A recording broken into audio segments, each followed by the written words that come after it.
Sword of Coming Chapter 12:17. Chapter 12:17. Snow lighted rains continuously in the mountains, and the vegetation knows spring best. In the wine shop at the foot of the mountain that was renamed Xiao Mountain, Song Wu, the goddess of the mountain, who also had her name changed at the top of the mountain, used Zhanwang Qi technique to overlook the capital of Yushuan Kingdom. She no longer cares about worrying about Ma's fate. She is just worried that her Xiao Mountain is adjacent to the capital, and she is afraid of being affected. She just doesn't know how big a storm the previous group of people will cause in the capital, and is afraid that this kind of mountain will collapse and the ground will break up. When gods fight, both sides won't stop once they get started. The three drinkers who had taken shelter from the rain before, Lu Xianyang, the current leader of Longquan Sword Sect, Gu Kan, the direct descendant of Mr. Zheng in Beidasheng City, and Pei Qian, one of the four great masters of Aquarius Continent, none of them had ever been thought of before. Dare to think of the top figures in the continent, regardless of identity and strength. Song Wei is a female mountain after all, so she admires the young but famous Grandmaster Pei the most. If not for the incident in Yuxiangua today, how happy would Song Wei be to be able to drink in his own shop? Song Wei sighed quietly, feeling envious of her fellow water gods nearby. At least they could stay away from the storm. She lifted the corners of her skirt, revealing a pair of embroidered shoes, and lamented that the golden statue in the mountain temple no longer had long legs. At this moment, an old man who looked like a farmer appeared out of thin air at the door. Song Wei was so frightened that he knelt down and saluted on the spot. After all, this was the boss of his immediate boss, and there was a huge difference in status between the two parties. The visitor was none other than Izhou Xia Mountain Monarch. Tong Wenchang, who should now be honored as the divine monarch, took the lead in crossing the threshold with his hands behind his back and said, "We will not talk about official business today. There is no need to be restrained. We are just looking for a place to drink. You are the master. I'm a guest." Song Wei was shocked and relieved, and immediately relaxed his frown. With Tong Shenjun here, her little mountain god's temple must be worry-free. In the capital, Gu Kan used his magical power to shrink and left the palace in one step, and went straight to the vicinity of Qintian prison. He did not say hello to the nominal maid, but just walked around the streets alone like a tourist. In a bookstore that sells rare books, he casually browsed through the books and chose a fairy book named after a certain person. He placed it in a prominent position for the shopkeeper. This kind of book was not popular in the market. Gu Kan flipped through it casually. The opening page is about how the immortals in the mountains cook several kinds of medicinal food. According to this book, the immortal family's mountain and wilderness cleansing is very mysterious. The food is refreshing and the meat is not fat. Light and agile, over time, diners can be as light as a leaf, walk as fast as flying, and walk across mountains and rivers as if they are walking on flat ground. Gu Kan smiled and shook his head. Qi practitioners go to the mountains to practice Taoism. How can it be so simple to achieve the state of being light and lifting one's body? However, there is an annotation in the book that is quite good. It is equivalent to revealing the secret of heaven in one sentence. Ancient people made elixirs and collected medicines from all over the mountains and rivers. A charming woman walked into the shop slowly, staggered deliberately, twisted her waist, and fell into Gu Kan's arms. Gu Kan didn't raise her head, but stretched out her hand to touch the woman's forehead, and then pushed her away. The bookseller on the side looked wide-eyed, never thinking that this customer who only wanted to see and buy was actually a gentleman. If it were him, he would also reach out to help her. In the panic, he could not guarantee where he would hold down the bowtie's delicate body. The woman stood up straight, covered her mouth and said with a sweet smile, "Is this trip safe for the young master?" Gu Kan ignored it and just asked the shopkeeper, "Does the shop sell the seal book of the 100 Sword Immortal?" The shopkeeper was confused and asked out of curiosity, Who compiled it? Is it the original or a reprinted version? Gu Kan smiled, put down the book in his hand, took Gu Lingyan out of the shop, and walked in a relatively quiet alley. He took a rough look at Gu Lingyan's harvest, put it all in his bag, and gave him a neither high nor low rating. All right. Gu Lingyan took out a square-inch object in the shape of a mountain ghost's money from his sleeve, and said with a smile, "There is also this." Gu Kan asked, "What?" Gu Lingyan said, "They are all old almanacs, from different years, and some are professional books related to almanacs. Counting is not my specialty. I got a headache just looking at them, so I packed them all in close proximity." Gu Kan separated a channel of consciousness and inspected the storage inside the money. After a few cursory glances, he only took out some thin booklets, as if pinching the ends, and threw the square-inch object back to her, the rest of the almanacs, returned them all to Qin Tianjian. Since ancient times, human dynasties have had rules for compiling and issuing almanacs. Some good people on the mountain like to collect almanacs from different dynasties and different years. However, what Gu Kan left behind was only the legal calendar determined and compiled by his predecessors, and some accompanying corrections of the sun, moon and moon. He seemed not to be interested in the almanac. Seeing the unwilling expression on her face, Gu Kan gave her a brief explanation. According to the popular saying, if you collect a year's worth of almanacs, your family will be repaid. Gu Lingyan blinked. "What do you mean?" Gu Kan said, "It's just that the house is prone to water leakage and fires." Gu Lingyan asked, "Real or false?" Gu Kan said, "Some things, it is better to believe that they are true than to believe that they are not true. There is no need to test the truth by yourself." Gu Kan seemed to be in a good mood, and it was rare for Gu Kan to say a few words to Xian Tian. If there is a flood disaster caused by a star change, the courts of various countries will request a whole set of Jiazi almanacs to implement a method of victory. So Qin the place Tianjian used to store the almanacs of various dynasties was very particular. For example, a certain character in the name of the library would usually be the radical of the word water, such as yuan, sui, jin, etc. She nodded like a chicken pecking at rice. Gu Kan suddenly asked, "Where did this mountain ghost money come from?" Gu Lingxian smiled sweetly and said, "There are Xinjia ferry crossings and marketplaces in the wild world, okay? Am not allowed to step on dog and pick it up. The purpose of mountain ghosts is to distinguish them from orthodox mountain gods. Ask the mountain ghost who has been blessed by the Taoist temple to spend money. It is regarded as a pure yang thing, which can be used to house or hang." Even in the mountains, this kind of spending is very popular, because there is no worry about it being easy to invite gods but difficult to send away, and it is very effective to use it to open a furnace in town. Gu Kan said, "It's worth some money, keep it well." Gu Lingyan asked, "Young master still hasn't decided on the location of the sect?" Gu Kan nodded, "It's not a trivial matter. It's not urgent anyway. Let's look at a few more places." Gu Lingyan smiled and said, "In the final analysis, the young master is just hesitant and undecided." He didn't hesitate to antagonize Lingfei Palace, but he also wanted to step in and buy the Hehuan mountain boundary, which was said to be Little Shujian Lake, from the Qingxing Kingdom's court. It's impossible for Gu Kan to think that money is too hot to handle.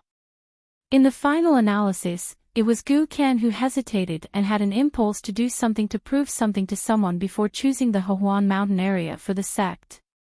But his reason told him that this choice was an idiotic move. Gu Kan didn't want to talk to her about this, so her mind turned elsewhere and she laughed to herself. She asked curiously, "Did young master think of something interesting?" Gu Kan smiled and said, "It's okay here in Aquarius Island. The news is not available, so we don't know much. There are flowers inside the walls and fragrance outside the walls. In other places, there are some interesting sayings. They all think that he comes from a scholarly family and has grown up since childhood. Just fill your stomach with poems and books. The reason is very interesting. Look at the hundreds of pages of music. How can it be common people's language? She covered her mouth and smiled. It was really funny. Gu Kan continued, even if you know his general background and know that he is a mud-legged man, you still say that it is called a noble son from a poor family and a high official from a White House.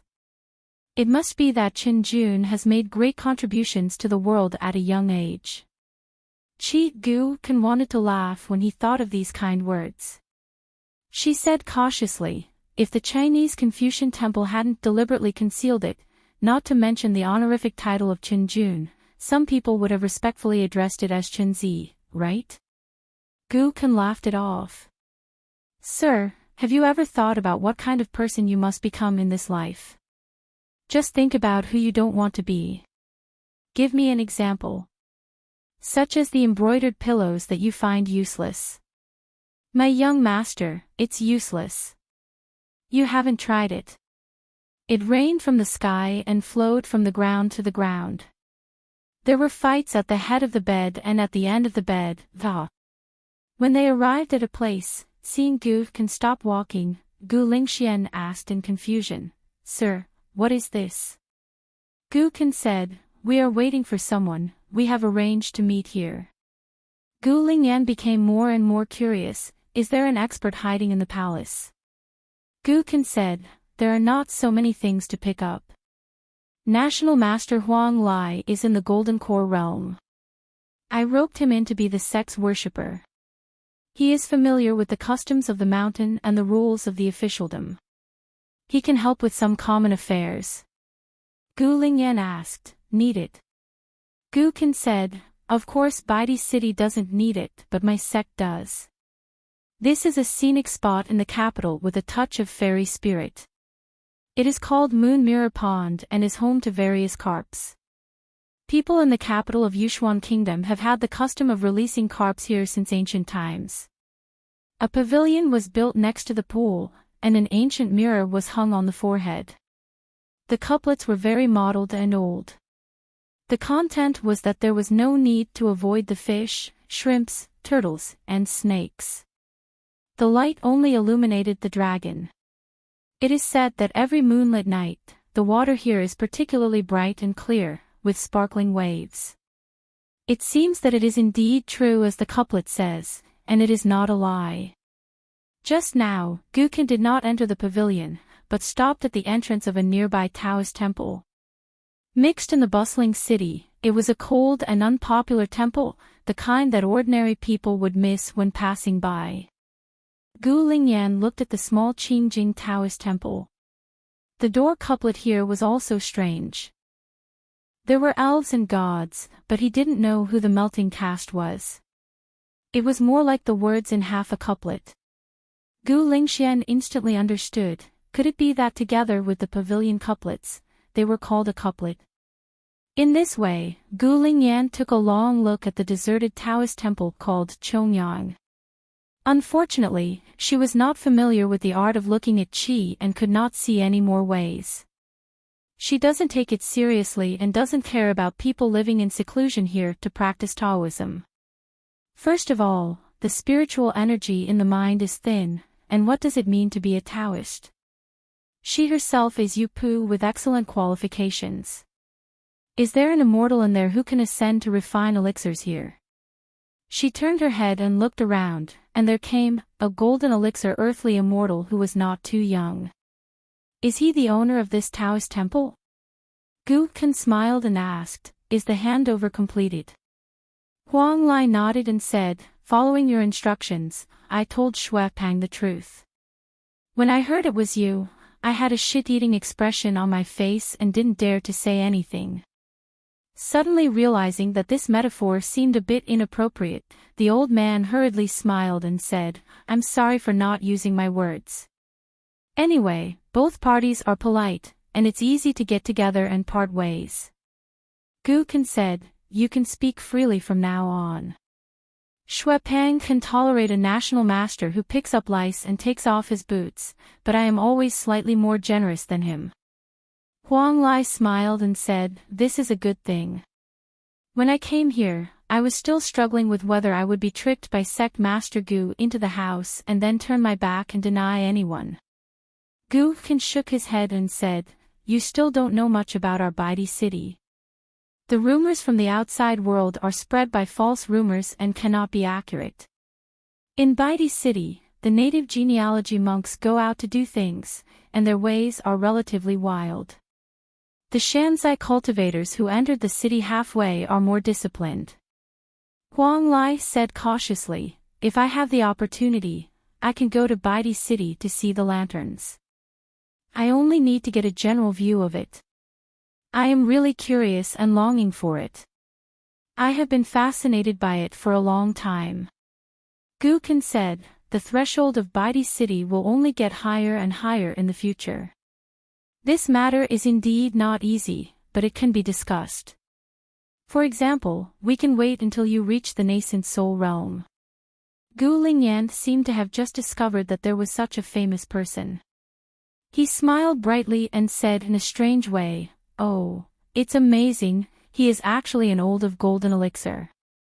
Huang Lai laughed and said, "So. Gu Kan glanced at her and reminded, "Speak like a human being." She obviously listened to the advice, and she turned sideways and said a blessing, "I'm so effective, I've met my senior. I've only been with the master for a short time, and I don't understand the rules and etiquette. I kindly ask my senior to atone for my sins." Gu Kan introduced, "She is now under the pseudonym Ingshan. She is from the Wild Demon clan and is in the Jade Pu realm. She has good qualifications." Huang Lai was not surprised at all. City Master Zheng, his master's apprentice, was not allowed to show off when he went out. It's just a personal maid who is at the Jade Purity realm, so there is no need to make a fuss. Thinking this way, Lao Jindan couldn't help but feel melancholy in his heart. This seemingly weak young woman in front of him was, after all, an unattainable Jade Pure realm. The key was that she came from the wild world. Huang Lai couldn't help but asked curiously, "What kind of person is Master Qin?" Just like Baidi City, the real scene inside is very different from the rumors outside. Gu Kan smiled and said, "There is no need to use him repeatedly to beat me." Huang Lai's scalp tightened, "I don't dare, Sect Master Gu has misunderstood." Gu Kan said, "Then try not to let me misunderstand." It wasn't until this moment that Huang Lai truly understood the unique style of behavior of the genealogy monks in Baidi City. Gu Lingyan smiled brightly. Gu Kan asked, "Where is this place?" Huang Lai said with a smile, "This place was once a family temple built by dignitaries who donated money. It was called Alchemy Temple in ancient times, but now it is called Chongyang." Gu Kan nodded and said, "I saw that the weather here was good before.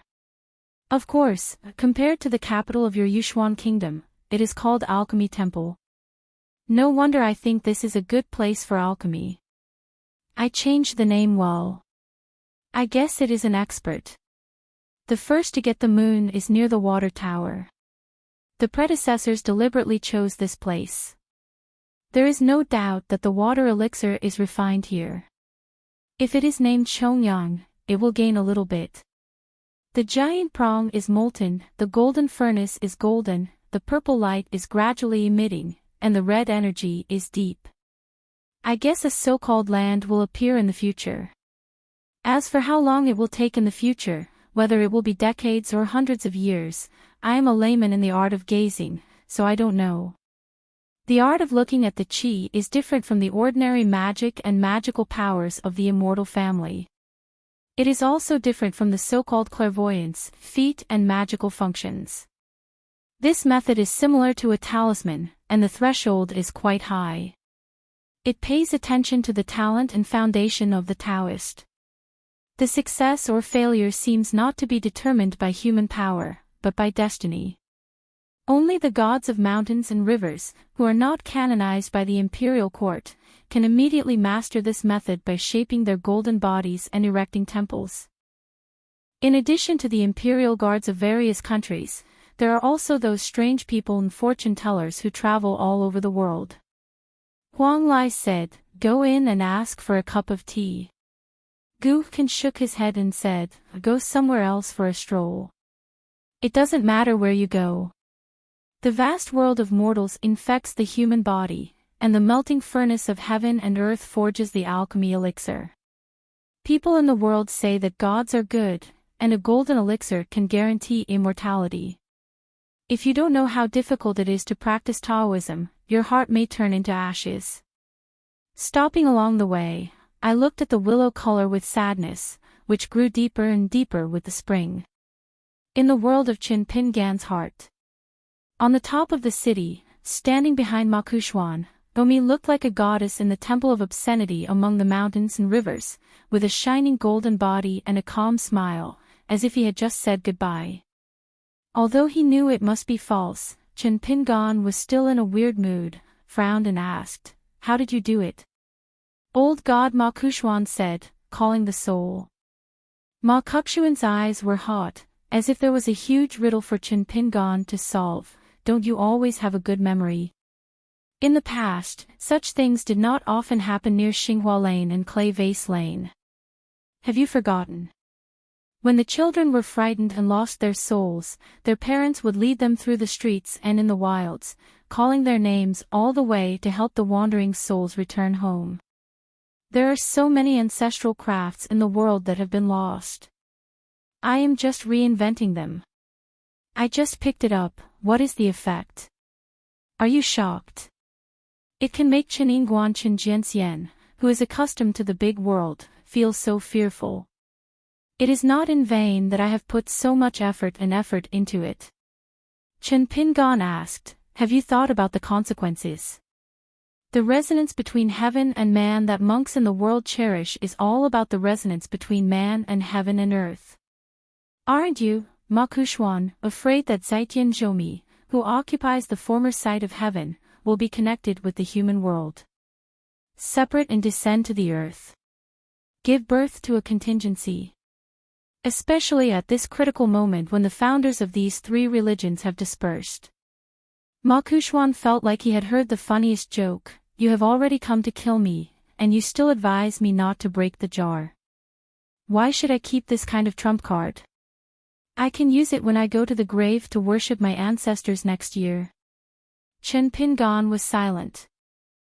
Ma Kuxuan stared at the guy who had held a grudge for so many years, and said in a deep voice, "Now I give you two choices. Either you quit the Ma family immediately and wipe out the old grudges, and I will also persuade them to stop enjoying incense sacrifices. The idea of achieving immortality in Shinto will cause your body to age day by day, and you will die at the end of your life.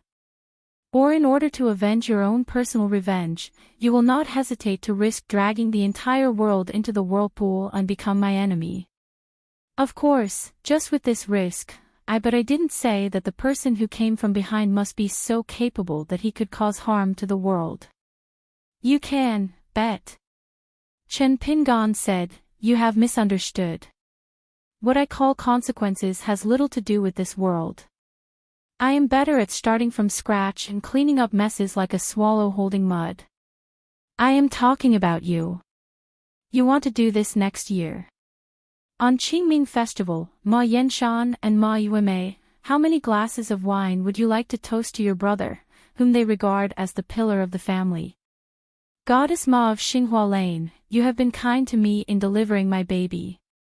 Your grandma cannot miss the old days, but I want to miss this one. Love." In the final analysis, although it is a business, one of the many businesses she has done, I once heard someone say when I was young that when my mother gave birth to me, the process was not easy and quite dangerous, so when my father was invited, he left the original Baoshi kiln and went to your kiln to become a master of porcelain and apprentices. It was because he remembered this kindness. The Ma family of Xinghua Lane has the Ma family of Xinghua Lane. Tutor, our Mu Ping Lane Chen family also has our appointment. When the courtyard is empty, chairs can be gathered together. Ma Kuxuan was silent for a moment and said, "Then you are mistaken. I don't think about avenging them one day, just because they gave birth to me. I just want to repay my kindness and repay this debt, so I just follow they are settled. So you come to seek revenge. This is a deadlock between us. Why did I earn that bag of money when I was a teenager and deliberately leak the news that you and Ningyao were hiding in the immortal tomb? Could it be that I would covet that little gold? Fine copper coins. Why do I clearly think that you and I are fellow travelers, and that everyone of the same age in Liju Cave Sky looks at you the most, but I want to deliberately aggravate the cause and effect of both parties, just so that you and I can meet one day and know life and death as soon as possible. Don't if you are just a little sloppy, no matter who dies, you can settle the grievances between the two families together. As a result, your performance today makes me very. Ma Kuxuan paused briefly before slowly saying two words, disappointed. Chen Pingan said, Ma Kuxuan, it's not me who is struggling, but you, because you have never recognized and accepted your own roots. Deep in your heart, you hate your own clear origins, and you can't see tomorrow. Destiny, that's why you became your only friend with Yu Shiwu, who was in the same situation. Neither accepting where you came from nor finding your whereabouts, you became a rootless duckweed in this world. Since you were wrong yesterday, you will do more wrong tomorrow. So you have been waiting for today. Having said this, Chen Pingan took a deep breath, laughed, and rolled up his sleeves. I know this feeling, because I have walked through this myself. You are right, we are indeed on the same journey, at least on the same path in life. There's a long way to go and it's all the same. Ma Kuxuan said, it's a pity that we are not destined to be friends. Let's go all out and let the long-awaited today be happy. Don't become the kind of Qingshan wine in your wine shop. Whoever drinks it frowns, I drink it. However, I still found someone to bring 2 pots with me, it was too cheating. Chen Pingan smiled and said, this kind of thing is not coming from someone who loves to drink. Drinking depends on the place. In the wine shop, you only need to take out a piece of snow to spend, pay with one hand and deliver the goods, and drink on the spot. After finishing it, I found a friend to help me, and I walked from the Great Wall of Sword Chi to Daoxian Mountain, brought it to Aquarius Island, and delivered it to Yuanjinwu Mountain. Can the same drink have the same taste? What you are expecting is not a snowflake. The taste of money. Ma Kuxuan asked with a smile, why are you so interested in talking all of a sudden? Chen Pingan pointed to the Zhou, who was more than 2 feet tall. Aren't you trying to see how long this dear friend can last? You are in the immortal realm now. If you invite an illusion from the 14th realm, you will definitely not want to follow me. If you waste half a sentence, then I can avoid fighting and postpone it. If you are a thug with an Ascension realm cultivation level, with your temper and face, you can at most bite the bullet and talk for a few words, and you will interrupt me, and I will do the same. It seems that you are good at fighting and retreating. Now it seems that at most it is a fake ascension. In the immortal realm, there are some tricks of the ascension realm. You can light a stick of incense and descend to the real world in person. The duration is quite long, so you only have the slightest chance. Not urgent. Ma Kuxuan clicked his tongue and said, as expected of a sword cultivator, he is really cheap. A heavy snow fell in the sky, and the snowflakes were so dense that it was unclear whether they were falling from the sky or rising. Ma Kuxuan heard that sword cultivators on the Great Wall of Sword Chi, regardless of their level of realm, would not have a grave after death, so naturally there would be no custom of worshipping ancestors. In this snow, the city head is like a tomb, and the endless snowflakes are like countless white paper money scattered to pay homage to the heroic spirits. People become ancient people, and the earth becomes relics. All gone. Ma Kuxuan smiled brightly and shouted, Chen Pingan. Chen Pingan asked doubtfully, huh? In an instant, visions arose, and the entire sky condensed into a thunder pool, with a mighty sound, like a great monk in seclusion leading to a catastrophe. Suddenly, a bolt of lightning as thick as a mountain peak separated from it, and turned several times in mid-air. The straight line instantly became more condensed and slender, and the Taoist charm contained in it was even more amazing, like a golden flying sword hitting Qin Pingan. When the golden thunder was about to hit Qin Pingan's head, there was a shaking sound near the thunder pool in the sky. Qin Pingan didn't know whether he had no way to hide or wanted to weigh the weight of this sky thunder, but he didn't move. Punched upwards and handed it out hard, the tip of the sword exploded with a bang, and countless golden sparks burst out within 100 feet, making Qin Pingan feel like he was in a firehouse where swords were forged. But this sword, or a thunder from the sky, is no less powerful than a full-strength strike from a Jade Pu realm swordsman. But Ma Kuxuan didn't use a trace of spiritual energy at all. There was no talisman in his hand to drive him, and there was no need to recite a spell to induce thunder. There were 5 colors of thunder in total, which coincided with the cycle of the 5 elements. They were constantly differentiated in the thunder pool, and fell on the city head one after another without giving Qin Pingan a chance to breathe. 5 thunders striking the top is a Taoist term. Because it is too powerful and deeply rooted in people's hearts, the common people in the city, as well as the green forest heroes in the rivers and lakes, always like to say that if they violate their oath, the shadow of the cloud above their head will appear and 5 thunders will strike from the sky. Ma Kuxuan had already contracted his earth veins and moved to another place, far away from the battlefield. He smiled and said, "Thousands of magic techniques in the world are mastered by Qi practitioners, but magical powers are my family's business." After resisting dozens of thunderbolts, Qin Pingan's fists were bloody, and his bones were visible. His whole arm was numb, and he had to shake his arm.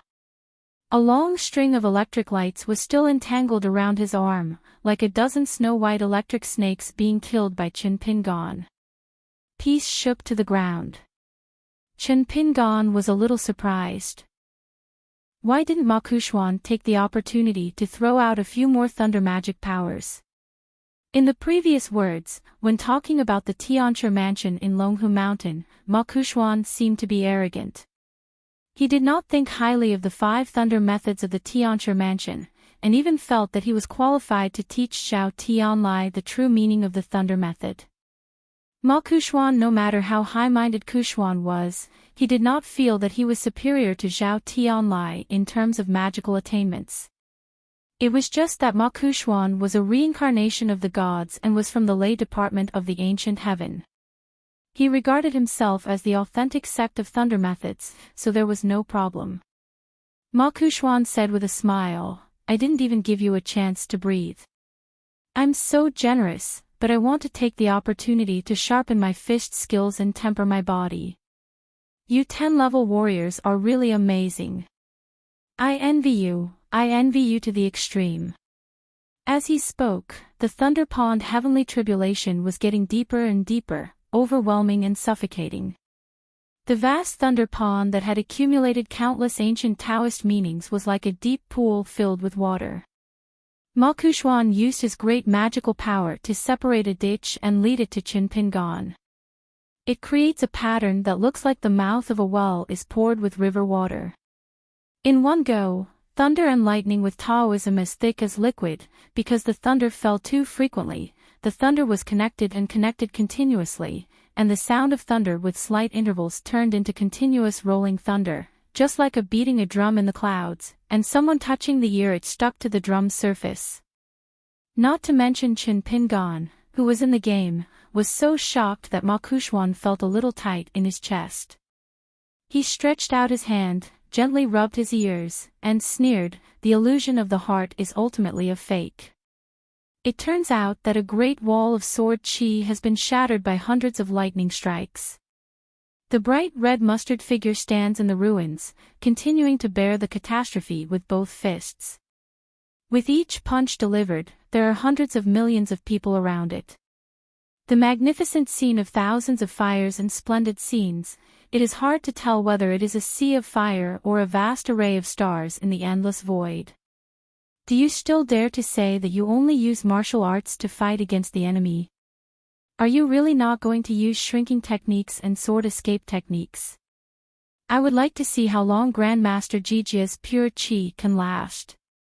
According to Ma Kexuan's calculations, when Chen Pingan takes a breath, before the old and new energies are connected, he will be rewarded with another magic hand. For Taoist monks, the human body is originally a blessed land, and the flesh, blood, muscles and bones are the mountains and rivers. The so-called practice is to use a bridge of immortality to connect to the cave and sky and temper the spiritual energy inside. The Buddhist saying that human life is rare is never false. All sentient beings in the world regard humans as the leader of all spirits, so why do all the enlightened monsters on the earth strive to be refined into human bodies? Naturally, it is profitable. With a human body, cultivating Taoism can achieve twice the result with half the effort. To put it simply, in a sense, the human race is a free spirit. The scale of this heavenly tribulation thunder pond can theoretically completely suppress a Jade Pu realm sword cultivator, kill him, and turn him into powder. Even his soul will be wiped out. There is no need to talk about the afterlife. Even if the great monks on the top of the mountain can enter and leave the underworld in Fengdu, they will still be in vain if they want to save the situation. With this unique magical power, Ma Kexuan's manpower is already the ultimate in killing Yu Pu or seriously injuring an immortal. Once he asks for more, even if it is just the slightest, Ma Kexuan must pay in a strictly reciprocal and uncompromising manner. At the price of the difference, you step into the divine way, return to the throne of God, and become a god. And this trend is irreversible. Therefore, if he goes a step further and steals a little more of the secrets of heaven, Ma Kexuan will completely abandon the 7 emotions and 6 desires, no longer bound by cause and effect, even if he can preserve the memory of this life. So this is a paradox. If you want to use more divine ways to help yourself with great magical powers and be able to kill an immortal with a crushing posture, Ma Kexuan will no longer be Ma Kexuan. Now that this road has come to an end for the time being, Ma Kexuan prepared several gifts for Chen Pingan on another road as a way to entertain guests. At the bottom of the collapse, golden thunder and lightning were swaying wildly in the flying snow. When the manpower was finally exhausted, the powerful fist power of the owner in the bright red robe showed no sign of weakening. Is it possible that Chen Pingan can really eat all the thunder pools in one go? Ma Kexuan asked curiously, are all Jijia warriors so powerful? Regarding the practice of joints, Ma Kexuan is an expert and has a very high vision. However, he has never been involved in martial arts and knows very little about it. Zhou Mi on the side replied, because he is at the Qi Xing level, which no one has ever seen before, and is uniquely blessed to be able to carry it for a longer period of time. Ma Kexuan twitched his lips and said, if you have the ability, just endure it. It will be a good thing. Zhou Mi is non-committal. Ma Kexuan laughed loudly and slapped his knee. When we get out of trouble later, this guy will definitely complain to me, your methods are too mean. Right? Zhou Mi reminded, we are in the formation, it's a little early to be happy now. After all, this barbarian Wenhai who was invited by Ma Kexuan to support him was an existence that Ma Kexuan visualized using the ancient secret method and then forged in the furnace.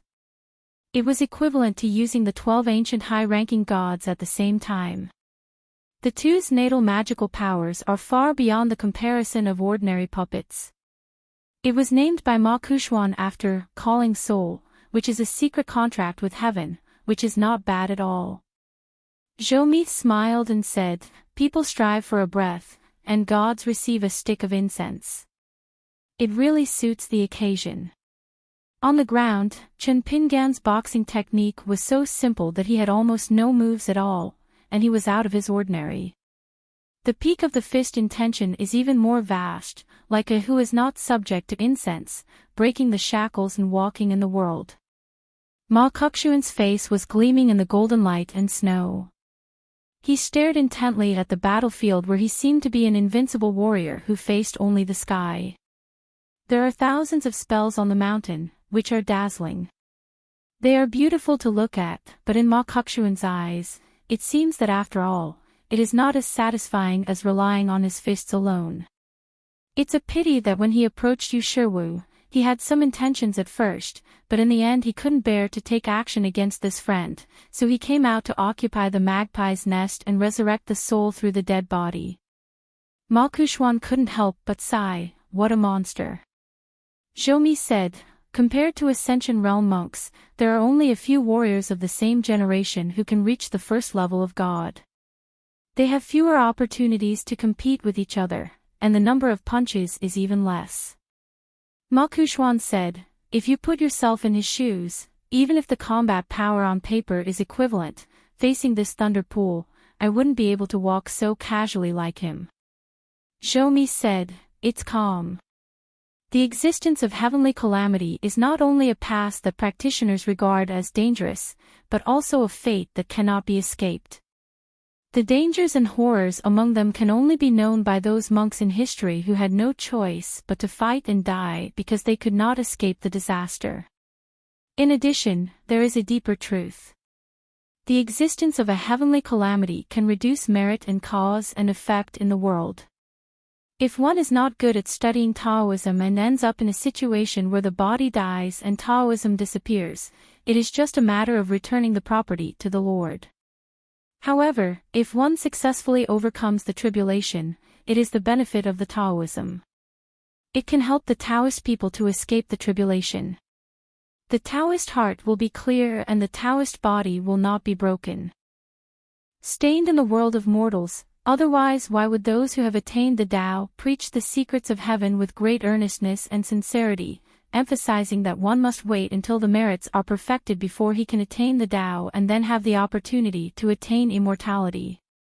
But if we say that the heavenly tribulation is man-made, there is a huge difference.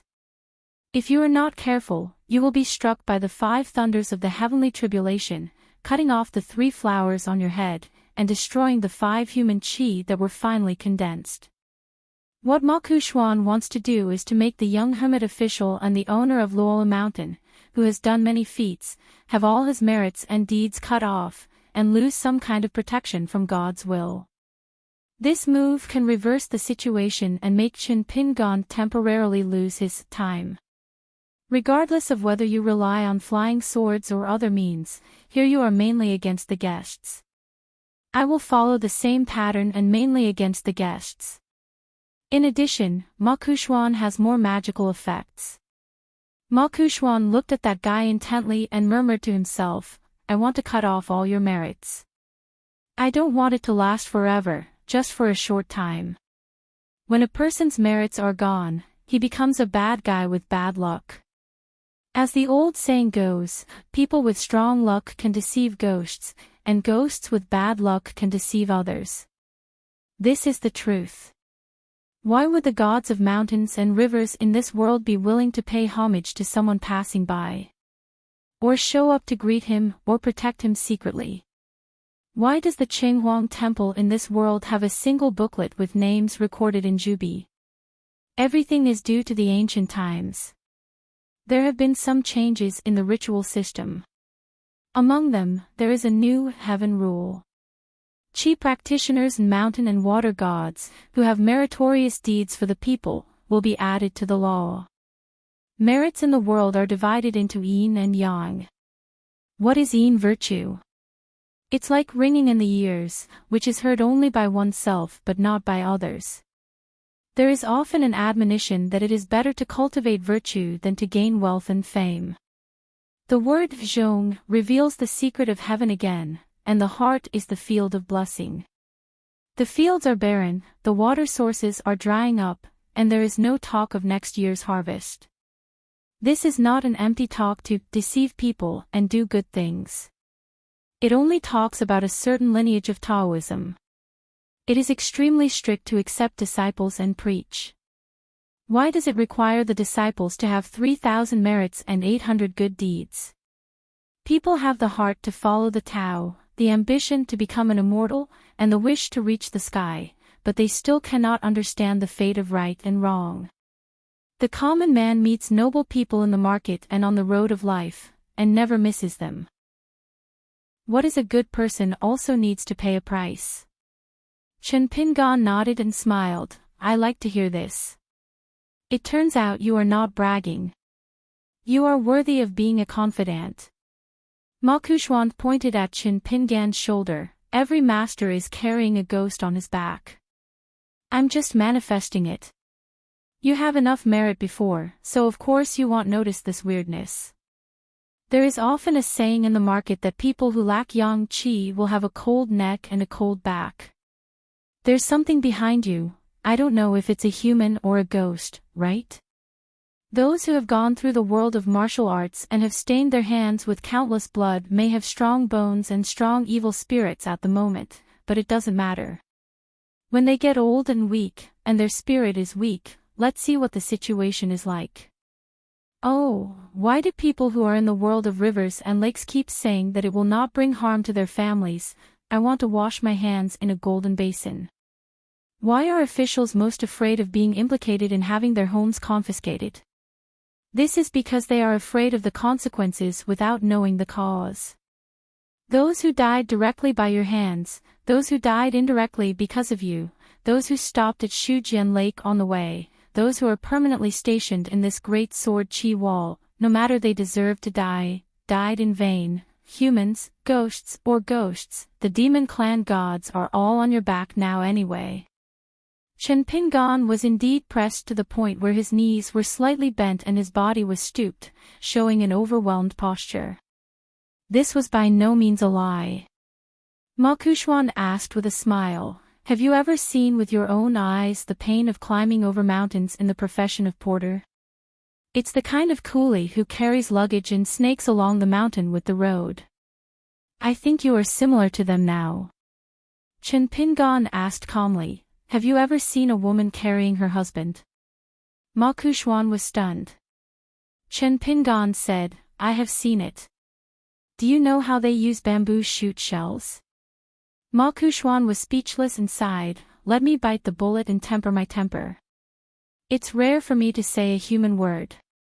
Chen Pingan, you shouldn't take the suffering of others in this world so seriously. Zhou Mi reminded, don't delay. Ma Kuxuan nodded, then continue and gather 3 axes. Chen Pingan, who was wearing a bright red robe, stretched out a palm, apparently signaling Ma Kuxuan to be polite and just let the horse come over. Na Zhoumi's expression suddenly changed slightly. Ma Kuxuan asked doubtfully, can't it be shaped? There was a monk from the 14th realm who had no idea and helped Chen Pingan set up some kind of amulet early. Zhou Mi shook his head and said, it needs to be weirder. First use human power to create heavenly calamities, and then use secret methods to show cause and effect. What, next, are we going to imitate the inner demons of Taoists? Chen Pingan sneered and said, if this is really the case, as I expected, then your 3-axe attack is really extraordinary. Ordinary immortals may not be able to withstand it. Even before Ma Kuxuan made a move, the immortals who were fighting against him were probably already dead or injured. The originally dark sky opened a thin line, a hole was opened, and with a flash of golden light, a bright sword light fell straight down. The point of the sword is nowhere else. It was Chen Pingan. Don't kill others, only kill yourself. The bright red robe on his body had fallen off on its own, and he was one step ahead and swept away to another place. A man wearing a green shirt and carrying a sword walked out of Ma's ancestral hall and came to this world. Finally we meet.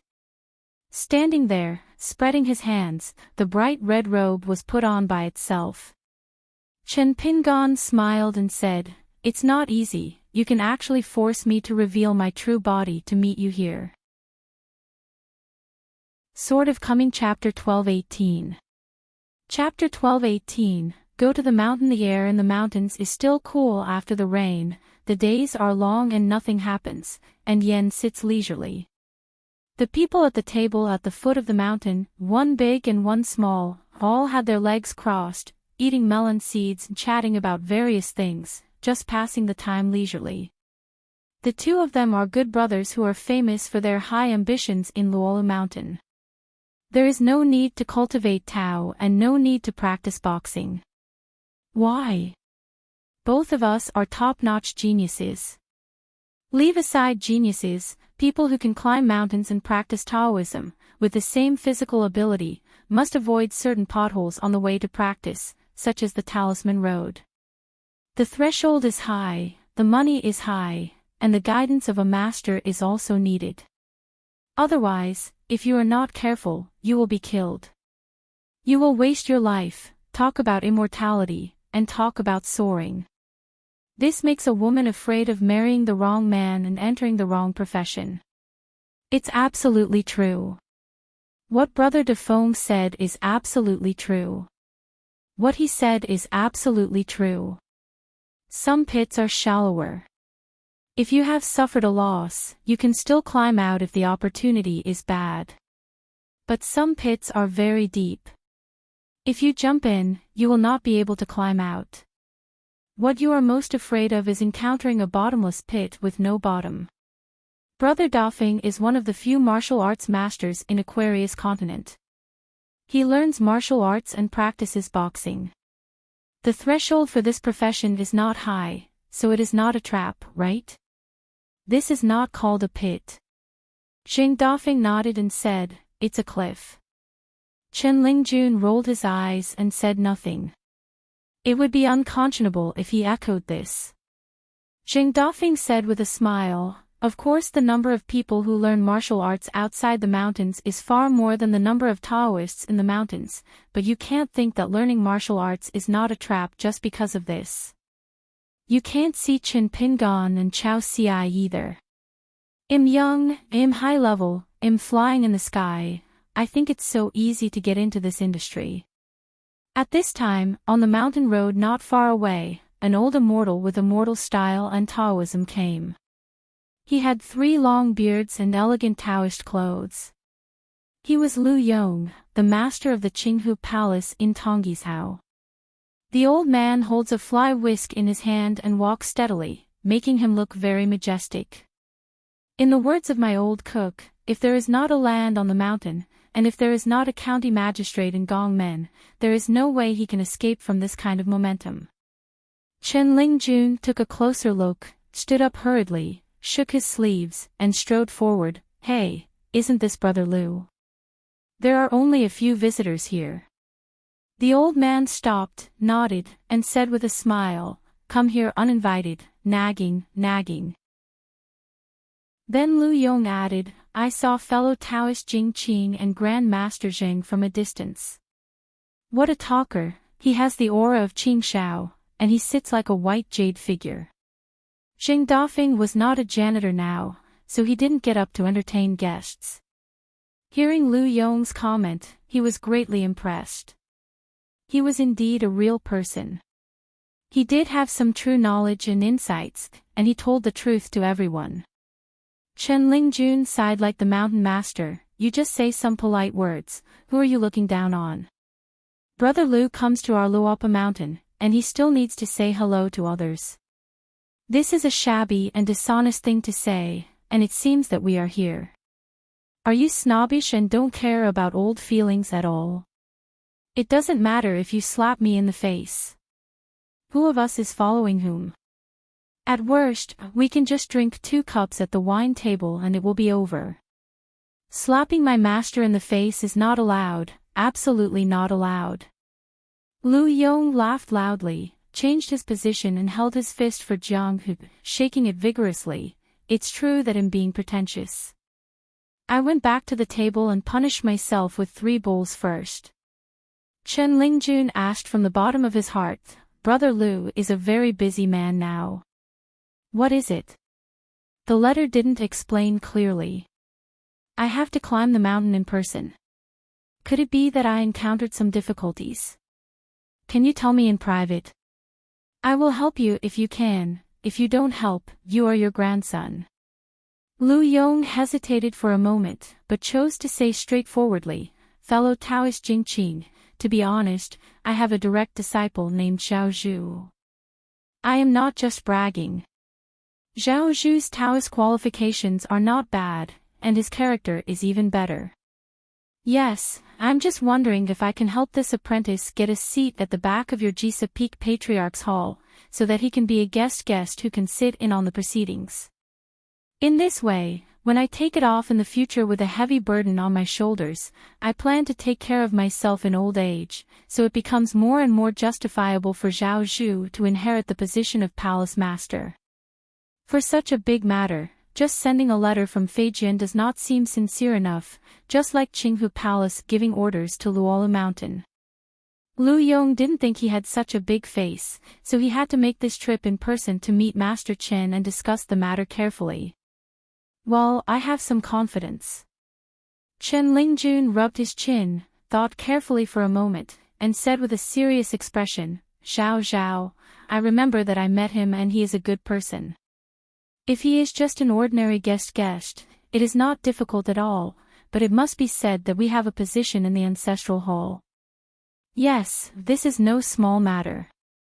I can't help the mountain master and agree randomly, but I can guarantee two things. One is that when the mountain master returns to the mountain, I will go to the mountain master in private to help Zhao. Speak good words to the child and help him. Furthermore, if the mountain master thinks this matter is feasible and really wants to include it in the Jisa Peak discussion process and discuss it in the ancestral hall, I will definitely be the first to support it without any hesitation. Lu Yong thanked him sincerely and asked in a low voice, Master Chen is not in the mountain now. Chen Lingjun hummed and said, I'm going down the mountain. My master is always so busy. The boy in green chuckled, that's why we can be so free. You must make no mistakes when you are busy, and make no mistakes when you are free. All these require real ability. The old master smiled and said, the atmosphere in the mountain is so good, Taoist fellow Jingqing deserves a lot of credit. Chen Lingjun silently memorized this truth. It must be a good word of advice, so that he can argue with some stupid girl who only teaches him how to do nothing. Lu Yong, who planned to live here for a while, met Jing Dafeng and chatted for a few words. They had a similar atmosphere. One of them praised Lu Yong. He has a fairy spirit, which is rare, and he is more humane and valuable. One said that Brother Jing worked hard and achieved great results, but regarded his fame as dirt and had fewer desires than a Taoist. The two sides talked more, and they became more and more compatible, so they made an appointment for a drink. Mr. Lu signed with Taoist Master Xianwei again, and Chen Lingjun led him up the mountain to stay at an elegant house. The relationship between Luola Mountain and Qinghu Palace is somewhat similar. Yamashita's worldly kinship relationship between two villages is a bit stronger than ordinary allies. Before Chen Lingjun came down the mountain, he saw another unfamiliar face. Jing Dafeng clicked his tongue and said in surprise, what a good day it is today, all the guests are here. I saw a graceful woman on the mountain road, coming slowly. She was like a fairy sister whose feathers were often smoky.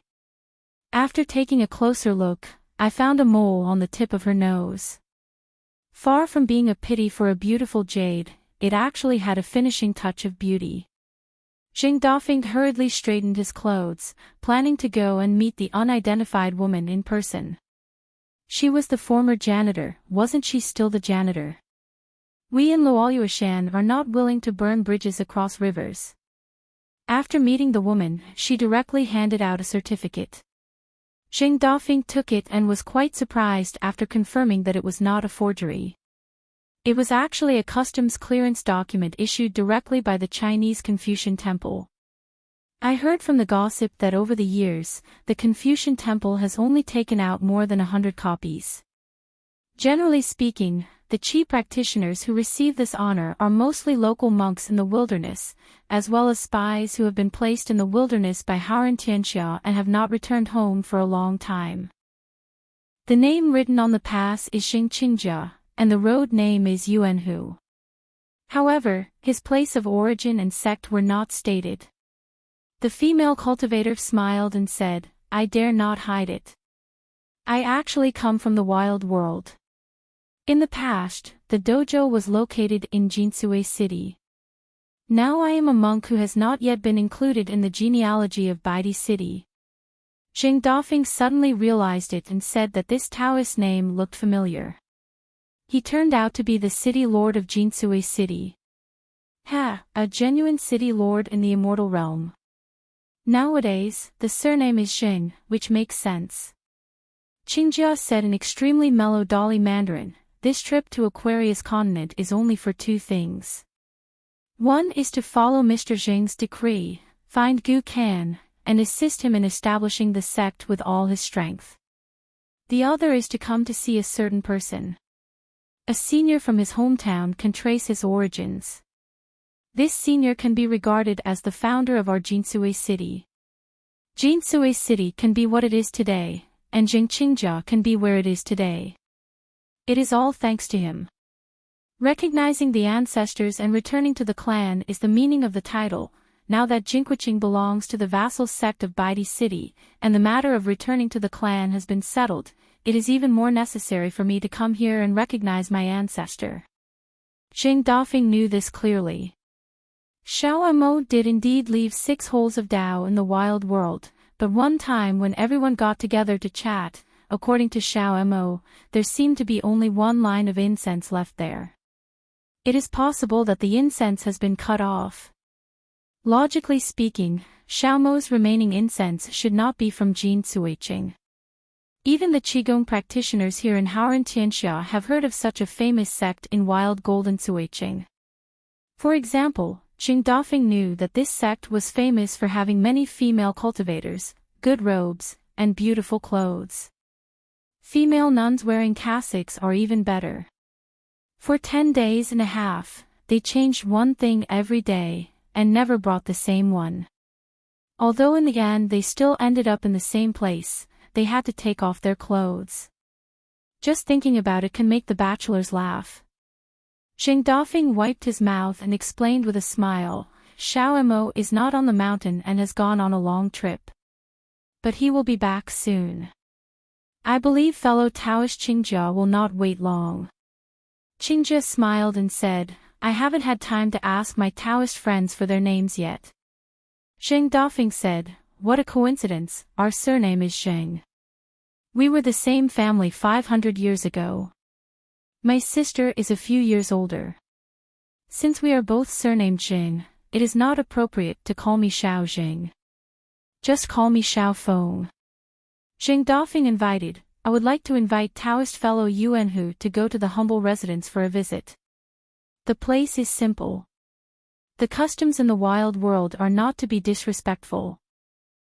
What's more, Qingjia is still the lord of a city. He has been mediating between Yangji and Feifei, who are both the throne demons, for many years. Now he has followed Jingzhuzhong. Qingjia didn't feel the need for herself and the man in front of her to be arrogant and submissive, so she directly interrupted the sloppy man's greasy words and said with a smile, I won't disturb Dao Yuzhing's residence. I would like to ask if I can go hiking and take a walk. Only had a cursory glance at the scenery on the mountain road, and I have really admired Master Yingwen's dojo for a long time. Zheng Dafeng immediately changed his mind, patted his chest and said, it's easy to talk about. I can walk down all the roads, big and small, long and short in this mountain with my eyes closed. I will take you up the mountain. The immortal captain was speechless. Qingjia probably never imagined that he would meet such a person at the foot of the mountain before he entered the mountain. The Luo Luo mountain in her impression was not like this. After all, the dojo was founded by the young Yingguan himself, so it should be a well-guarded and orderly mountain top. Because he didn't know who the man named Zheng was in Luopa Mountain, what his background was, and what his relationship was with Qin Yingguan, Qingjia had no choice but to follow him up the stairs and climb the mountain slowly. Fortunately, the trip was worthwhile. When Qingjia got her wish and truly set foot on Luola Mountain, the discomfort caused by the man around her was largely diluted. After recording the files and names with the Taoist priest just now, before Qingjia formally moved up the mountain and passed the mountain gate archway, he stopped and took a deep breath, looked up at the plaque, and bowed. If you are not a monk from the Wild Demon clan, you will never be able to truly understand the complex and heavy thoughts of Qingjia and the others. Because he has never been a true enemy of the Great Wall of Sword Qi and the last hidden official. Chen Lingjun sent Brother Lu to his residence. On the way back to the foot of the mountain, he saw Jing Dafeng hooking up with a random girl there. He felt sad for a moment. Brother Dafeng, he has been single for many years. It's hard. Chen Lingjun sneaked over to Xianwei first and asked in a low voice, "Who is it?" Taoist Xianwei answered from the bottom of his heart, "It's a foreign Taoist friend. His surname is Jing, his name is Qingjia, and his Taoist name is Yuanhu. He seems to be here to see Gu Kan." After all, unlike Jing Dafeng, Xianwei couldn't see much inside information from the genealogy. He never wondered about the visitor's background. Chen Lingjun nodded, thinking he understood. It is estimated that this woman is the homeless wild cultivator of Shanzi who has no way to seek refuge. She can't find the gate of the temple in Baidi City in Middle-earth even with the pig's head, because she heard about the porcelain relationship between her master and that little slug somewhere.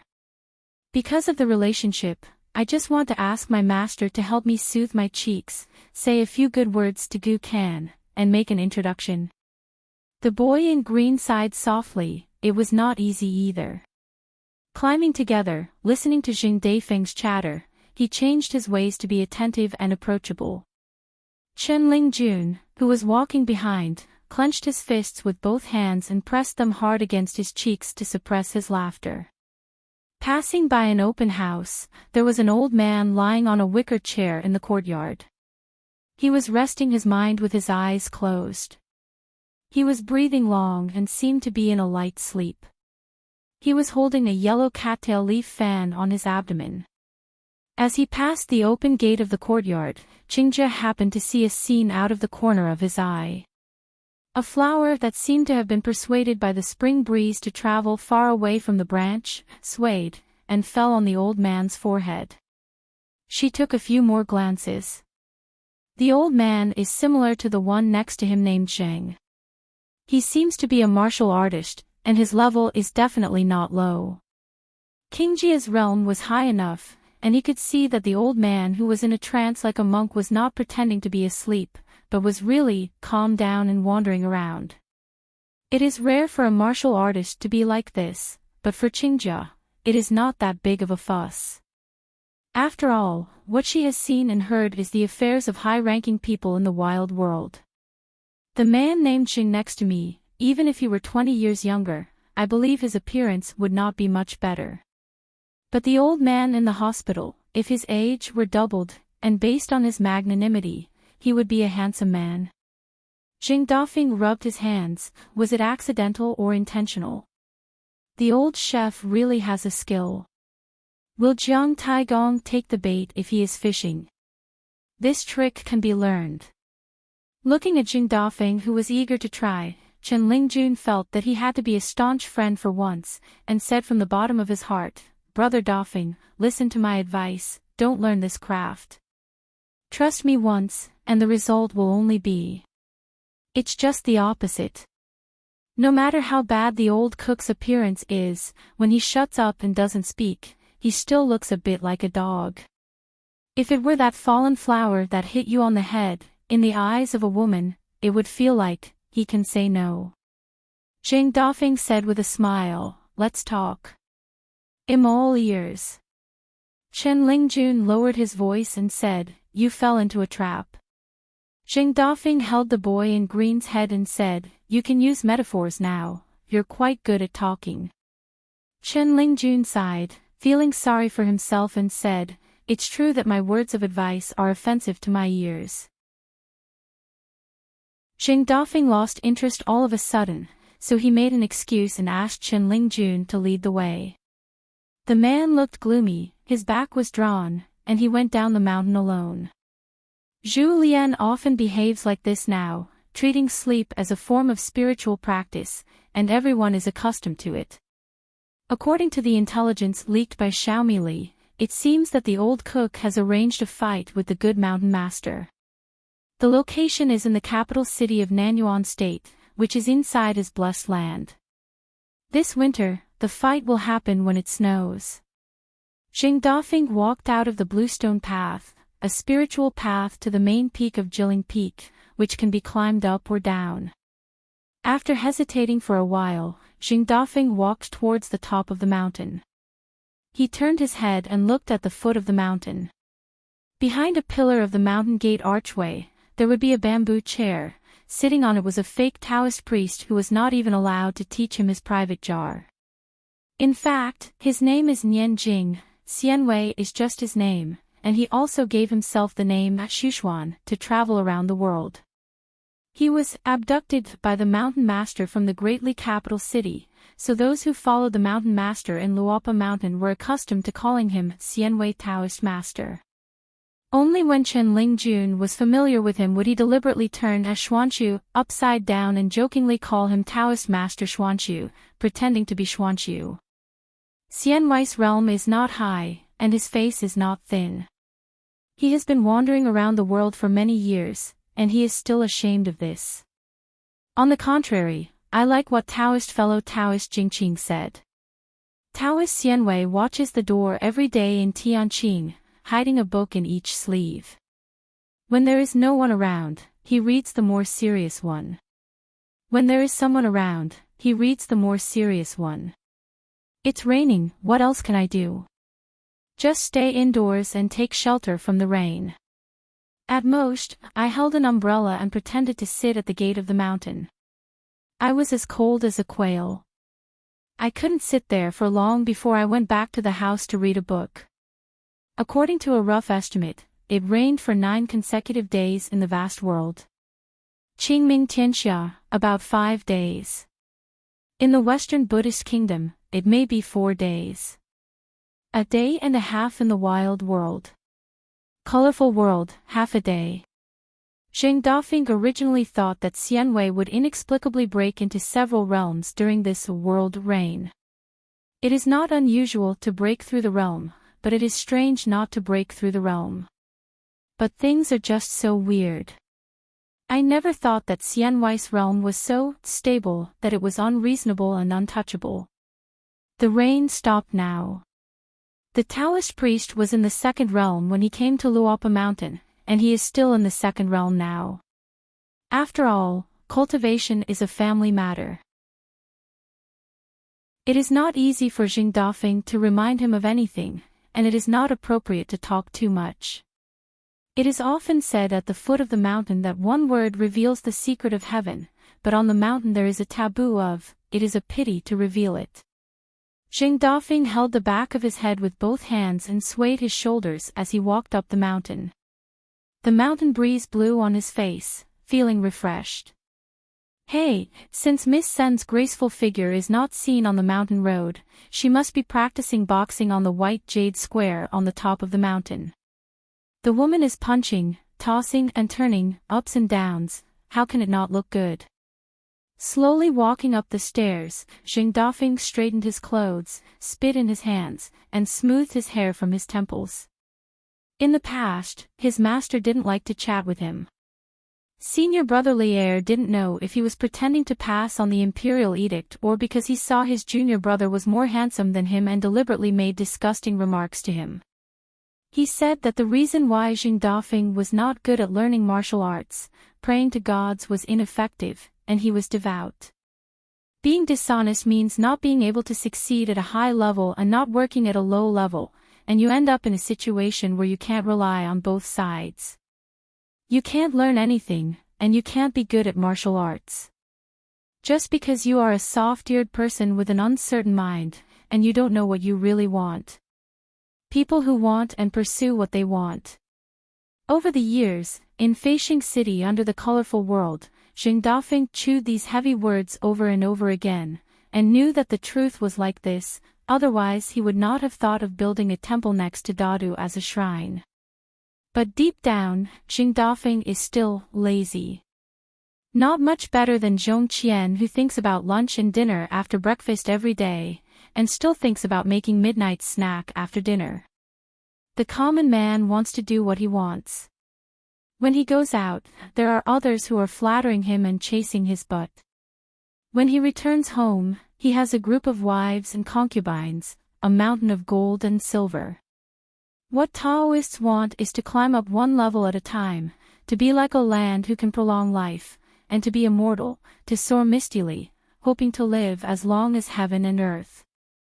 Jing Dafeng took all this very lightly. Just think of it as a dog that can't change its habit of eating shit. Jing Dafeng climbed to the top of Jilin Peak first. He didn't seats in Yuanji, so he planned to go to the back mountain again. The little girl named Xiao Yuan seemed to be shy every time he saw him. Isn't it interesting to him?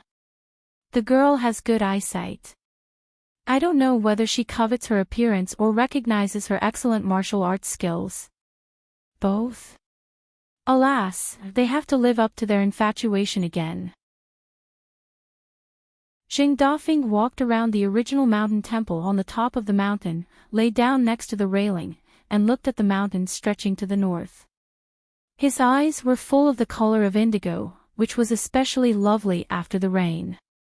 I wonder if that girl from Sudian could learn the true martial arts when she saw the senior brother who had never met her face and learned boxing in the unfamiliar Qingming world. This is a well-deserved big shot.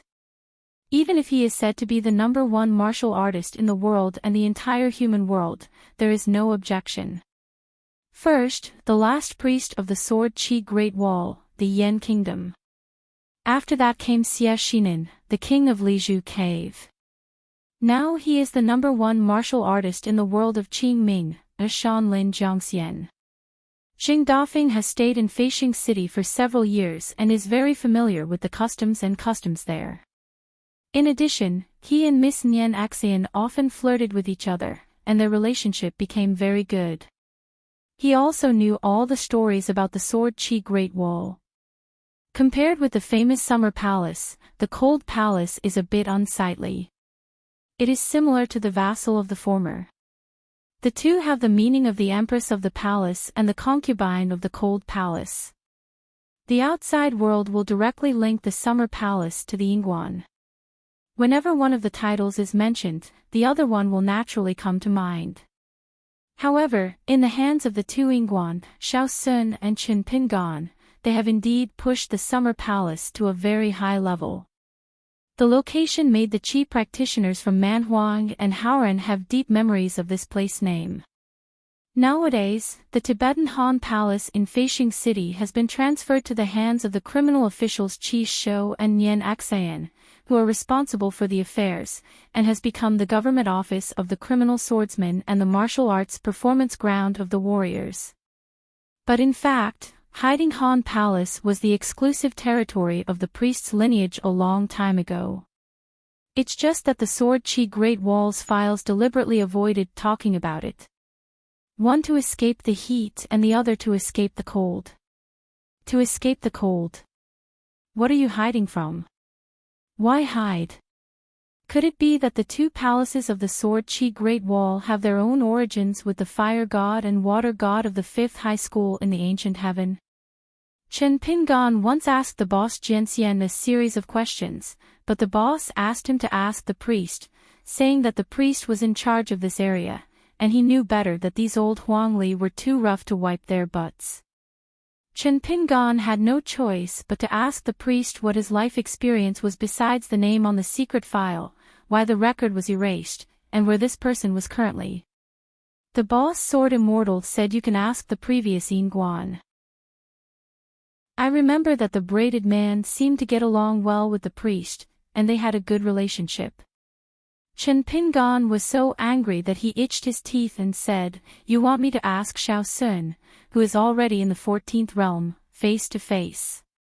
Should I run away after asking, or should I die after asking?" The boss Jianxian patted the new Yingguan on the shoulder and sighed, so, you can't just be taller than Xiao Sun. It doesn't work. When your realm is equal to hers, you can ask, and you can run away after asking. If you want to chat a few more words, just chat a few more words.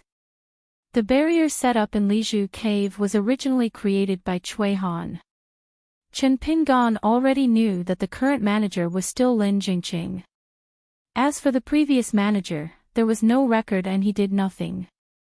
It seemed that his senior brother Cui Chang was not satisfied with his actions, so he replaced him with Lin Jingqing, who worked in the kiln supervision and construction department. Is the foreigner whose pseudonym is Xie Xinan. This person is nominally a disciple of Old Man Yang, and his identity is equivalent to that of Li Er and Jing Dafeng later. As the last priest of the Sword Qi Great Wall, Xie Xinan quietly left his hometown. Hanging Mountain was the only way to go. Later, he met Zhang Taoxia, who was the #1 martial artist in Haoran in the past, on the sea. They had a fight and just exchange ideas.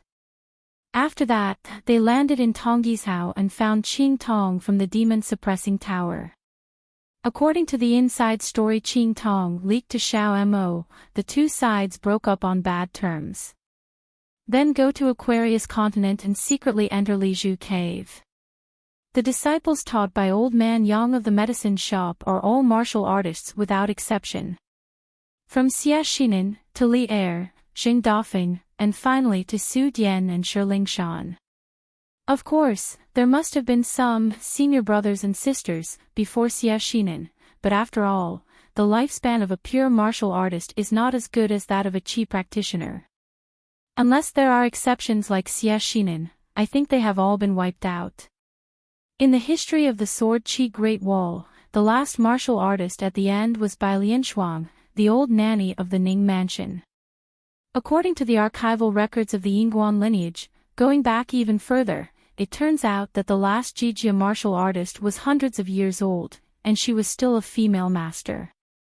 Even if we keep turning the pages forward, in the long history of the Sword Qi Great Wall, the number of martial arts masters who can reach the top of the mountain and reach the end is still pitifully small.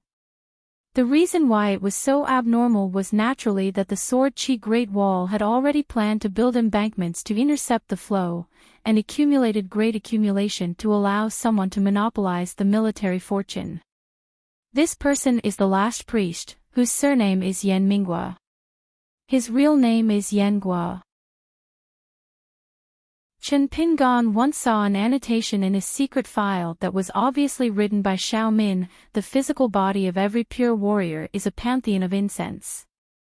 Thousands of years ago, the first ancestor of the military strategist single-handedly pioneered martial arts and created a new world for the world. Unfortunately, he reached the top but failed to reach heaven and became a 15th-level monk like the founder of the three religions. It is said that precisely because he was blessed with martial arts, this path was different from Shinto. If it is too close, it becomes a burden that cannot be thrown away. Unless he dissipates all his luck, he will have a chance. It was just that the battle to reach the sky was about to come, so he threatened to talk about it later. The war was imminent, and it would be good to have more killing power. As for what happened later, it was the internal strife that almost caused chaos in the world again. He was beheaded and imprisoned in the sky for thousands of years. Back then, Chen Pingan also asked the boss Jian Xian a crucial question: why Ning Yao was so seriously injured in the small town. Chen Qing's answer at the time was rather perfunctory. He only said that someone had made a fortune telling that Ning Yao should suffer this disaster, and the sooner the better. Don't be afraid of bad things early, but they will be easy to deal with. Jing Dafeng straightened up and focused his gaze on a mountain. Not far from the north of Lola Mountain, there is a medium-sized hilltop. There is no owner practicing Taoism there, so it is so deserted. I remember Wei Bo mentioned it once. It seemed that there had been some construction projects on that mountain before, but they were just careless and pretentious, and then abandoned halfway. Further north is the Hon Kim Lake formed by the Longquan Sword sect's relocation of all the peaks. The mountain and the water seemed a little lonely, and they were silent for a long time. Zheng Dafeng thought for a while. That lonely mountain top seems to be called Jinran Mountain. Love between men and women is actually similar to cultivating Taoism. If the mountain is not mine, I will be the mountain. It's probably wishful thinking and unrequited love. Even if you get closer, you can only look at the mountain from the foot of the mountain. Zheng Dafeng went to the back mountain, and then Chen Lingjun took Qingjia to the top of the mountain, planning to visit here first and then take her to Jisa Peak. Qingjia looked at the building on the top of the mountain and asked doubtfully, "Where is this place?" It turns out that there is no plaque hanging here, but there is a long couplet hanging here. It doesn't look like a fairy mansion, but more like an ancestral temple. Why was it hung here earlier? Why not withdraw it now? Chen Lingjun explained with a smile, "There used to be a mountain temple here, and this is the old site." Later, the mountain changed the place and moved to Chiduan Mountain. The road we took up the mountain just now was actually an incense-burning shrine. My master liked it very much. This couplet has been left, and according to local customs, it can be called yuzu. Although it looks a bit strange and does not match, my husband believes in this, and it is not just for show. Qingjia suddenly realized, no wonder. She looked at the couplet a few more times and silently wrote down the content. The world whispers, and the sky hears thunder. Although our ancestors are far away, we offer sacrifices to I Cheng. Don't worry about who I was in the last life. You need to pay attention to this life. My destiny is my own. It will be here for eternity. The dark room is dark, and the eyes are like lightning. Although my descendants are stupid, they should read poems and books. I don't care who I am in the next life. Don't underestimate this body. Seek your own blessings. 3 talents are here and 6 feet away. Chen Lingjun didn't urge her to move. We in Luopa Mountain are full of knowledge. We are the ones who know and cherish blessings the most when we are surrounded by blessings. On the way to Luola Mountain, no matter how hard Qingjia, who was in the immortal state, tried his best to see the mountain, he could only see the mountain from outside the mountain. The clouds covered the mountain and the fog surrounded it, making it difficult to see clearly. After passing the archway at the foot of the mountain and actually entering the mountain, I realized that there was indeed a different cave. In addition, Qingjia's spiritual consciousness was sharp, which was different from that of ordinary Taoists. He only mentioned the continuous heavy rain that refused to stop, and Qingjia could see more. There are many ways, and she has obtained a piece of Tao Yun, but she has not been able to truly refine it so far.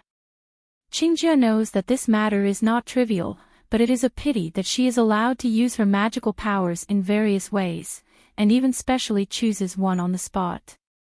In a place with clean mountains and rivers, I tried to form a formation to receive rainwater, and wanted to harvest more through this, but I still couldn't get more gifts from heaven. Qingjia knew that this matter could not be obtained by external force, so she had to give up. Before setting off, she did not remove the landscape formation. Instead, she left a sum of fairy money and allowed it to continue to operate without stopping, with some genius. The loss of earthly treasures is not worth mentioning, just leave it to those who are destined to go to the mountain to get this beautiful place. Qingjia came to this Luo mountain. Although she was a little disappointed at the foot of the mountain, when she climbed up the mountain, she became more and more sure that the mountain was hiding a great formation, which was very mysterious. Even if there was no one in the mountain, she would still be better than climbing if she wanted to sneak in. It's still difficult. Qingjia had already noticed at a glance that the kid in green clothes named Jingqing next to him had a water snake at his feet. Thanks to his ability to walk through water, he had the perfect appearance of Yuanying now. Chen Lingjun took her to the Jisa Peak Patriarch Hole. The two of them browsed and chatted. The scenery they saw along the way made her feel relaxed and happy. The sky was bright, the ground was warm and dense, the smoke and clouds filled the rock walls, and the pines and cypresses arched out of the landscape house. It was indeed a blessing. Miraculous, not artificially chiseled. In addition, there are many pavilions on the mountain roads for people to rest and enjoy the scenery. Every few miles, there is a pavilion. They have wonderful names and are quite impressive. I think it was the handiwork of Chen Yingguan. It is only said that the Chan-biting pavilion they are currently standing on has a wide view, just like the mountain gods helping each other, sweeping away the peaks and clouds for people, and they can see a mountain range in the distance. Following King Jia's line of sight, Chen Lingjun introduced that it is called Qiduan Mountain. The place where my good friend Wei Shinjun became enlightened. For the wise people who have mastered the magical power of Shuqi, Piyun Mountain is very close. If Qingjia had not been hindered by his own background, he really wanted to go to Piyun Mountain, hide his identity, and participate in a famous event. Night Party. The path of incense and the divine way is indeed easier to achieve immortality than refining qi and cultivating the truth. Qingjia couldn't help but sigh quietly. On the way to a higher level as a qi practitioner, no matter how strong your heart is in asking questions, you will inevitably sigh a little, lamenting the hard-earned achievements of your current cultivation, and melancholy about the future path. Rugged and difficult to navigate. In the 13 realms under the Hedao, one mountain opens out a mountain barrier. The realms are passes, and there are tens of thousands of mountains outside the mountains. Different from the ordinary wild monsters, Qingjia has been admiring and fascinated by Haoran Tianxia since he was a child. Of course, if Mr. Zheng hadn't come to Jinsui City, Qingjia would not have become a traitor and left the wilderness to seek refuge in Baidi City. There is no limit to the sea of learning, but there is no limit to my life. Ability is limited, desires are endless. The skin-shaped body of a human being is a precious raft for cultivating Taoism and becoming an immortal. Otherwise, why would the monsters and spirits in the world work so hard to become human beings? This is the result of being disbanded on the spot, obediently returning one's Taoism to heaven and earth. In so many unknown caves, there are so many qi practitioners with great perseverance, great opportunities, and great luck, but now they are all dead bones. No matter how you say it, it is better than the best. Look at the world outside the mountains. How many people are young after thousands of years? The same poor people have been the same for hundreds of years. Isn't it even more sad? Qingjia's thoughts wandered thousands of miles. At the beginning of the melting of heaven and earth, the vitality is weakening. Reminiscing about the ancient style is so elusive. Hearing the sound of rustling footsteps in the distance, Qingjia immediately put away the scattered thoughts that were as numerous as weeds and calmed down. She didn't want to show the slightest bit of cultivation here, so she didn't use any technique similar to Buddhist clairvoyance. She just turned her head and looked around. There was a strange little the mountain road, holding a bamboo stick and carrying a shoulder bag. Qingjia looked at it. Look again, you can never be sure of the true state of the person coming. Seeing that the Taoist fellow from Yuanhu showed no sign of moving for a while, Chen Lingjun simply sat cross-legged on the bench with his hands on his chin, happily taking a break from the busy work. When it comes to showing up to entertain male monks, there is nothing wrong with it, and there is no shirking the responsibility. But for women, Chen Lingjun is not Jing Dafeng, let alone an old cook, so it is really not a big or small chore. I recall those days when I was there in Yujiang. Although I was full of friends and happy all day long, I didn't know the least about the worldly customs on the mountain. Welcomes and farewells were either grudges or business. Not to mention those old nascent soul immortals whose names are only heard but whose form is not seen. Even a golden elixir can be said to cover the sky with one hand. As the host, Brother Yujiang Water God, he is here.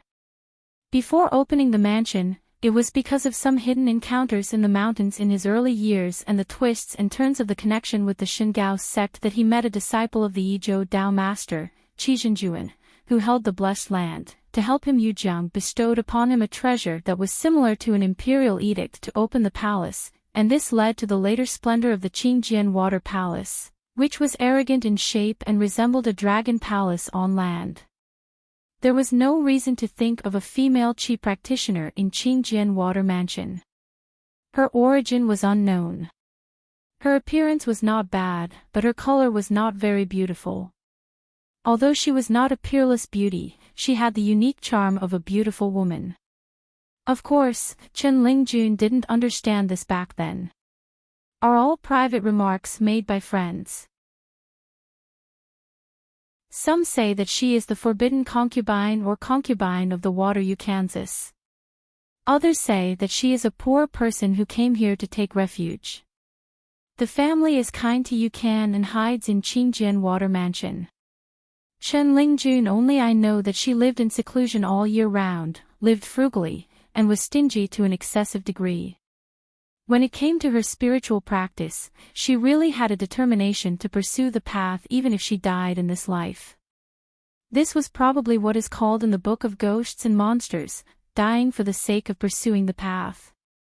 Unfortunately, her end was not good. I wasn't familiar with her, and I probably hadn't even talked to her for a few words, so Chen Lingjun didn't feel very sad about her ending. He just felt that something should not be like this, but the result was like this. That's it. Chen Lingjun was not sentimental. On the mountain, he would only show some emotions consistent with his appearance when he thought of his old friends on the other side of Yujiang. He murmured, "On the road to practice, there are wind and rain, and obstacles are like autumn grass. The achievements are like spring ice. The accumulation is not high. There are many difficulties here, and the word hardship can describe them all." Qingjia was a little surprised when he heard this, and sincerely praised, "Good advice, fellow Taoist." Chen Lingjun waved his hands repeatedly and said with a laugh, "I won't say that these are formalities. I heard them from Brother Dafeng. I just borrowed them." Qingjia was obviously doubtful. Chen Lingjun grinned and said, "He becomes a fool whenever he meets a good-looking woman, but he is actually a very smart person." Qingjia declined to comment. Before coming to Luopa Mountain to recognize his ancestors, Qingjia did some solid homework. Leaving aside the fact that the mountain master Chen Pingon is the hidden official, the Qi practitioners in Haoran's world definitely don't know more inside information than she does in the wilderness. The most regrettable thing is that there are too few reports about the mountains and rivers of Luola Mountain. When Qingjia arrived at the boundary of Aquarius Continent, she wanted to get some paper content at the mountain ferry or the Xianjian, but she never expected that she would never find it. Qi practitioners occasionally mentioned it, and it was mostly gossip. Qingjia knew as soon as she heard it that it was nonsense and not illegal. After she inquired a little more, she found out the reason. It turned out that before the rise of Luoluo Mountain, it's just an inconspicuous little sect on a small mountain. At most, it is regarded as a vassal of Piyun Mountain, helping Lord Wei Shan of Dali to launder some shady money into clean silver for Beiyu's treasury, so it is not worthy of the mountain's official report. How to spend pen and ink, it is not appropriate for the immortal mansion to investigate deeply. After all, there are too many investigations. If something goes wrong, the person who is really being talked about has no intention of listening, and the person who has good intentions will find some conclusive evidence, and then be reported to a certain company in Pianshan. If the chief official goddess showed it to Mr. Wei Shan, wouldn't she be upset and talk about it in vain?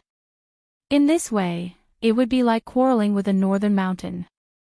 When the time comes, Piyun Mountain will bear the grudge and reciprocate the courtesy, directly sending an invitation letter to the night banquet to his door.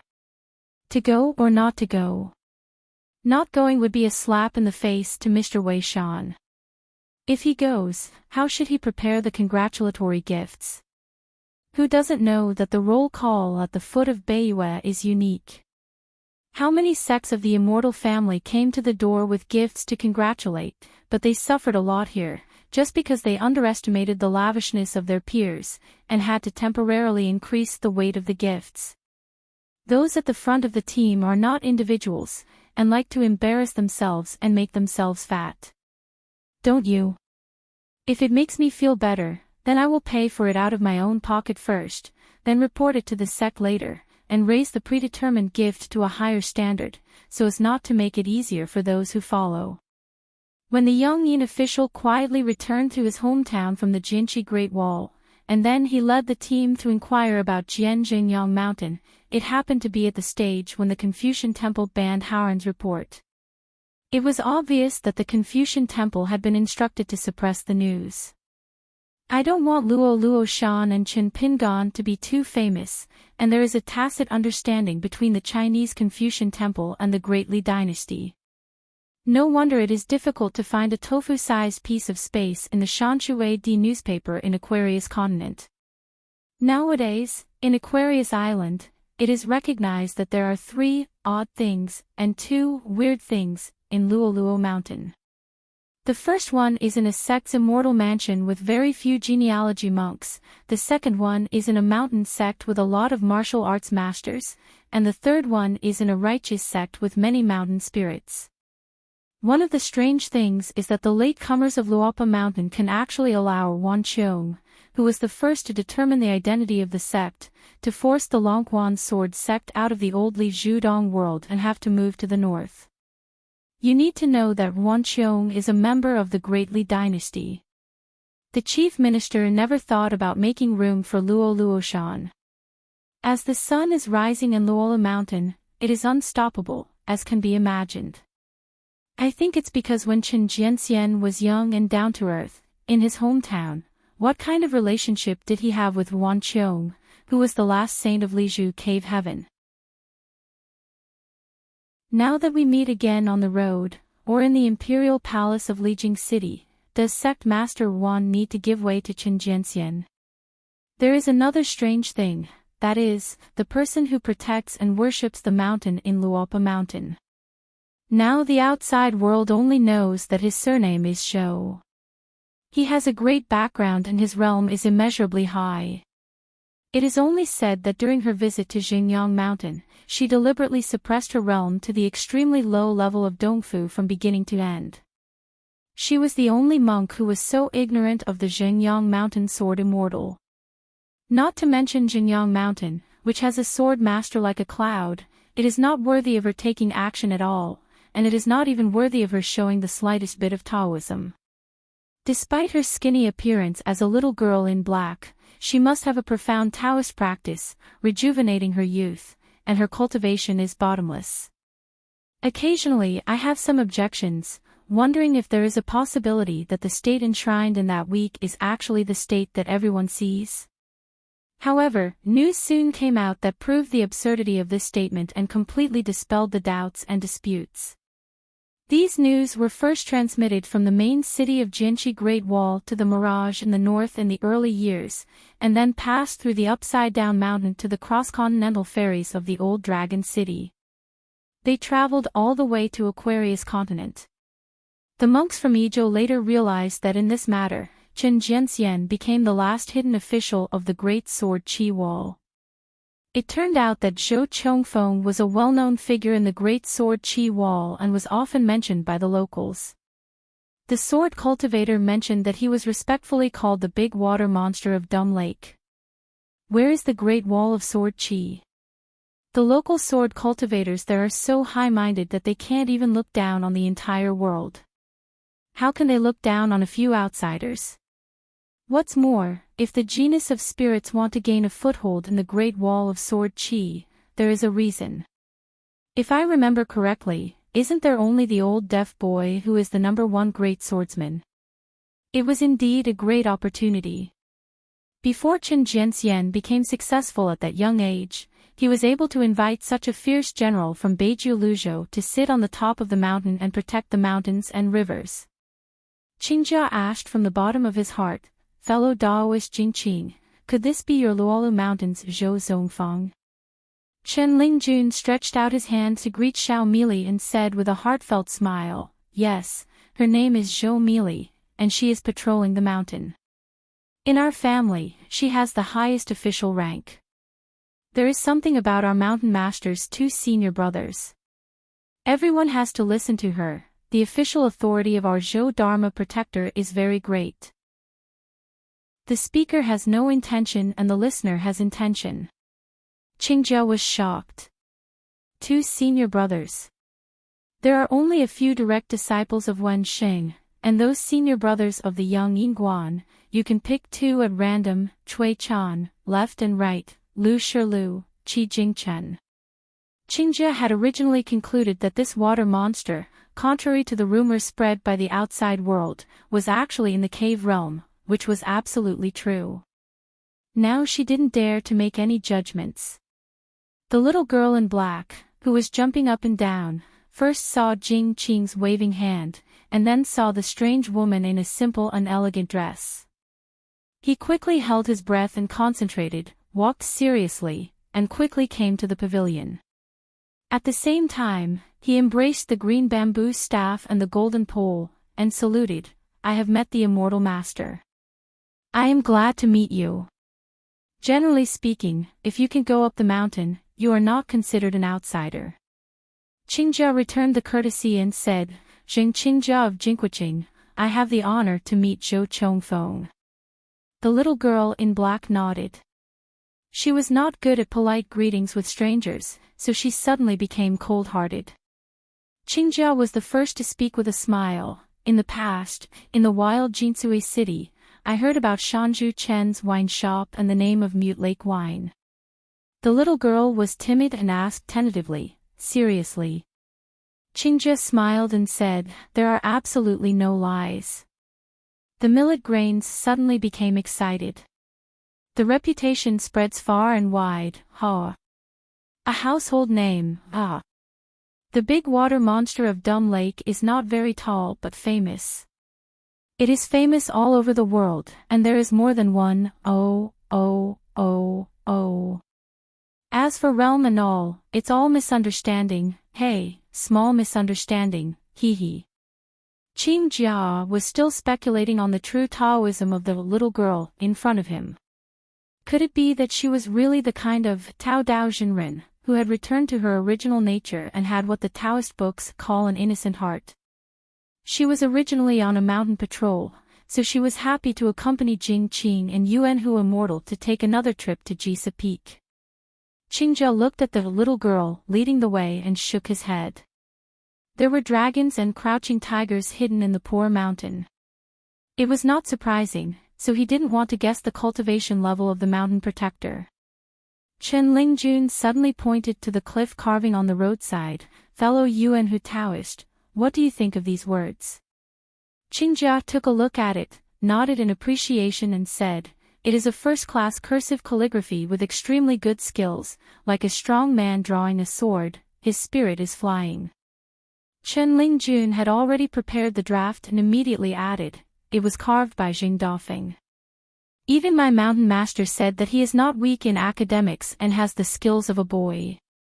Brother Gale, I can only help you so much.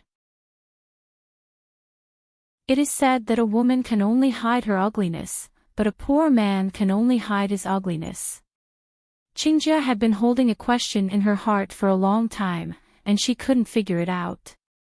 She had asked Mr. Zheng before, but Mr. Zheng seemed to know the answer, but deliberately didn't tell her, and asked her to ask the master again when she got to Luola Mountain.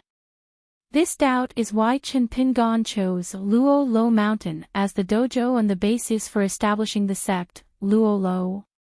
That's not a good way to say it. People at the bottom of the mountain pay attention to auspicious words, but people at the top of the mountain are more taboo. Regarding this matter, even the monks in the hometown of the wild world have a lot of speculations and quarrels, but there is no conclusion.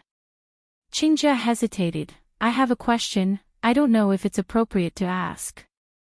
She immediately laughed at herself, thinking that she had really met the young hermit official, and no matter how curious she was, she didn't dare to ask him face to face. Xiaomi Li scratched her face and frowned at Jingqing. Jingqing, you answer. Chen Lingjun has always been a big-hearted person, and he laughed and said, just ask, fellow Taoist, I will definitely tell you everything I know.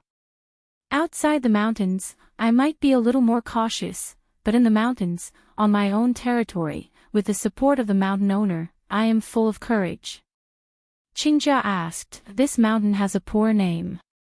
Does it hide the knowledge of the university? As a result, Chen Lingjun was blinded as soon as he heard this. Taoist fellow Yuan Hu asked such a tricky question. He had never thought about such a close question. He coughed a few times, hinting to Xiaomi Li, you and the mountain master talk about everything. Do you have a ready answer?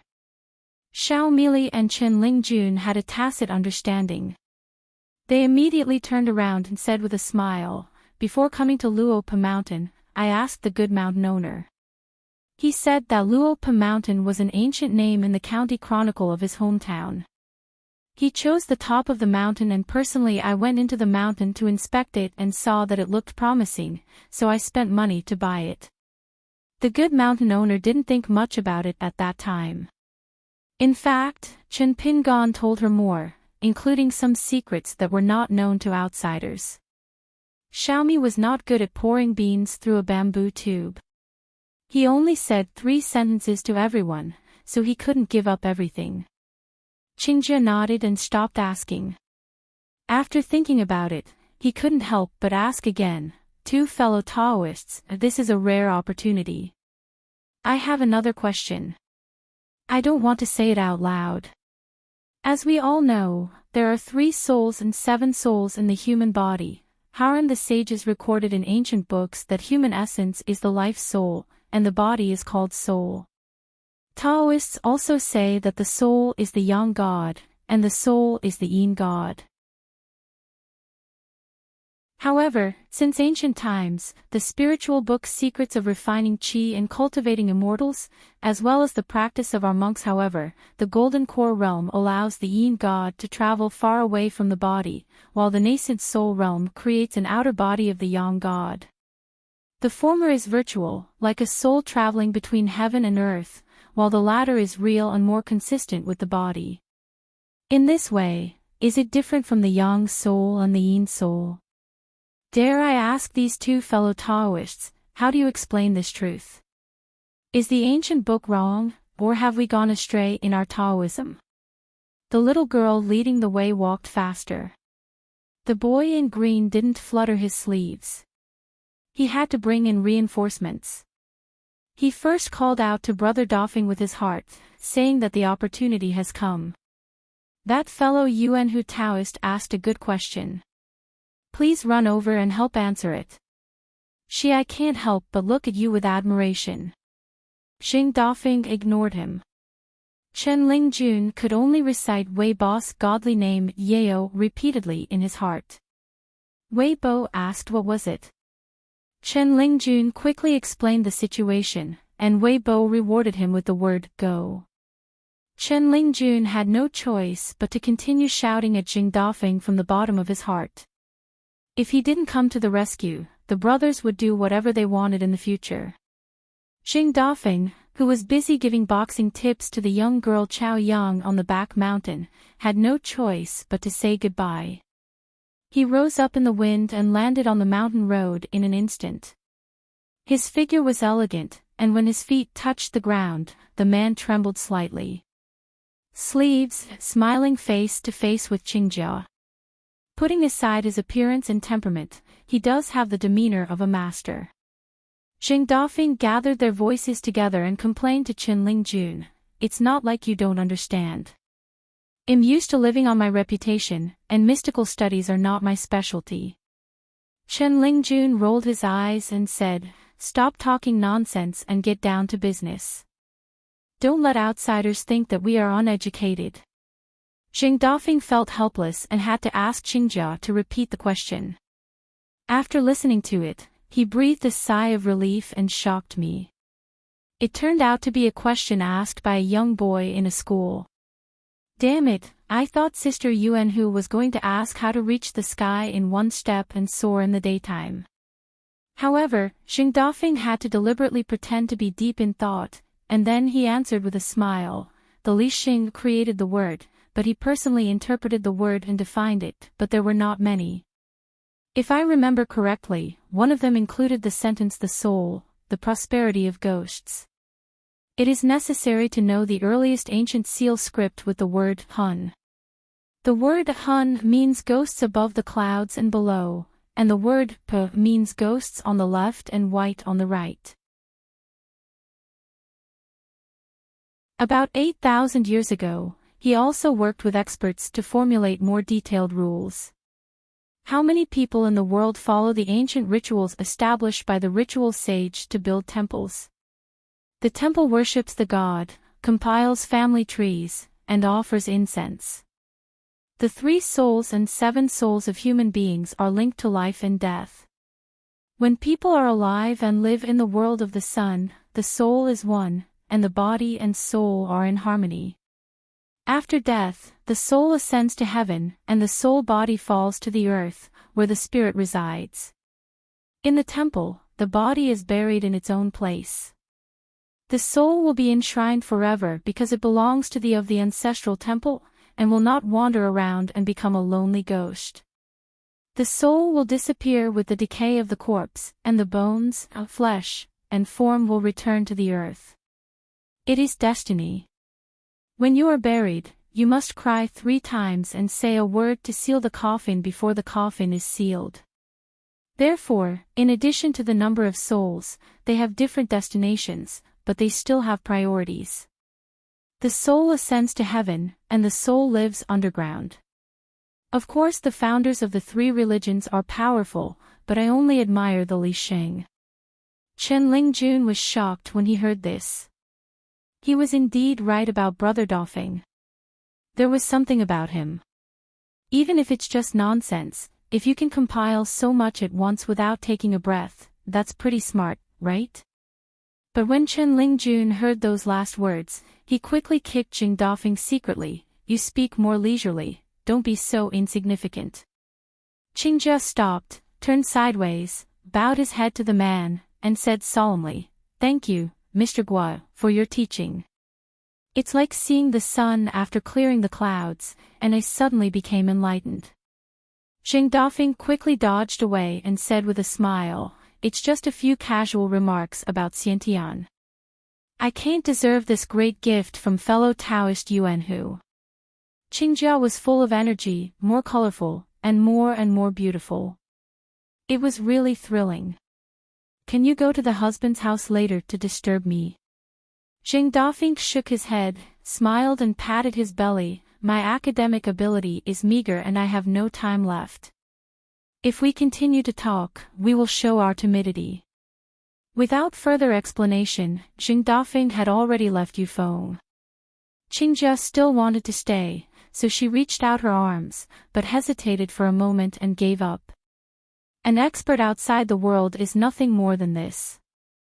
But the man who traveled far and wide in a carefree way was still secretly chuckling. This skill of playing hard to get, and his proficiency in it, is really amazing. How could he tell that the sister was not firm enough in asking questions? Standing where she was, she just sighed and gave up. When Xing Dafeng arrived at the gate of the mountain, he didn't care to talk to the Xianwei. He ran to the house to tidy up the bedding and shook the foot of the bed.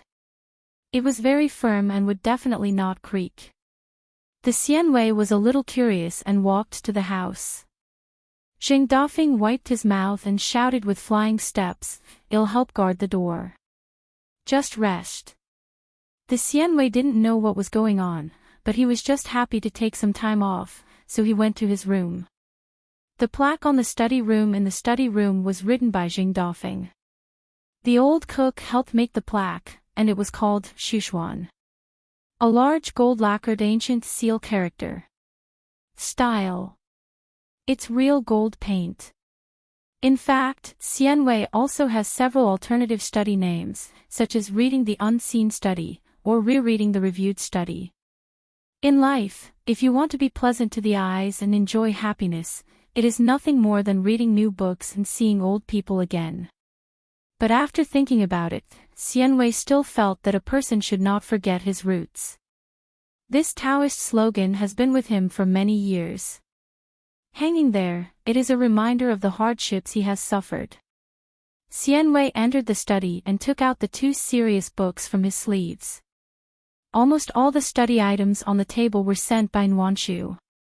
During the holidays, he would add one more, so the little things added up. Sitting on a 4-year-old official's chair, he pulled out a Taoist book from a small mountain of books on his desk.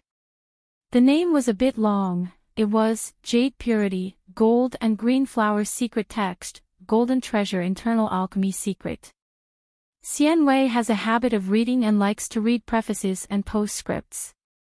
After entering Luopa Mountain, all Taoist secrets that I had never dreamed of before were at my fingertips, but this habit has not changed. The reason is very simple. Except for the beginning and end, I can't understand the middle. Naturally, he recognized all the words, and when they were connected together, Xianwei was confused and confused.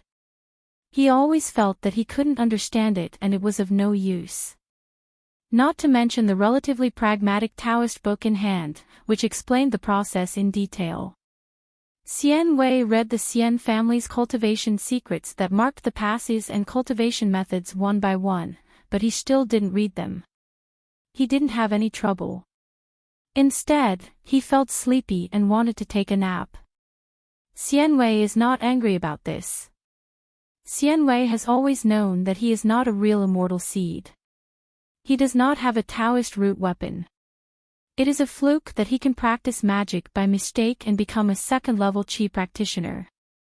The task of guarding the door is actually just a matter of nodding and taking a seat. When he has free time, Xianwei comes to the study to drink by himself, drink some old wine, have some food and drinks, read books, and play chess and score. Even though Taoist Master Xianwei has to guard the door every day, he never fails to do his homework day and night every day.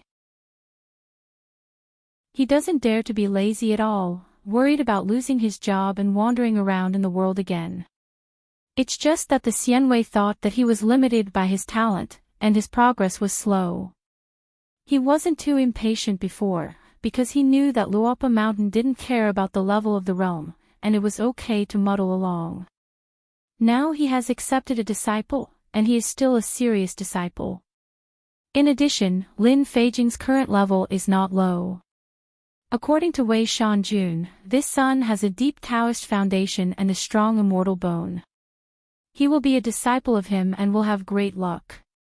The key point is that the disciple's realm is higher than that of the master. It's so shameful that we, Taoist Master Xianwei, are a little embarrassed. In fact, Wei Bao's statement is a pun.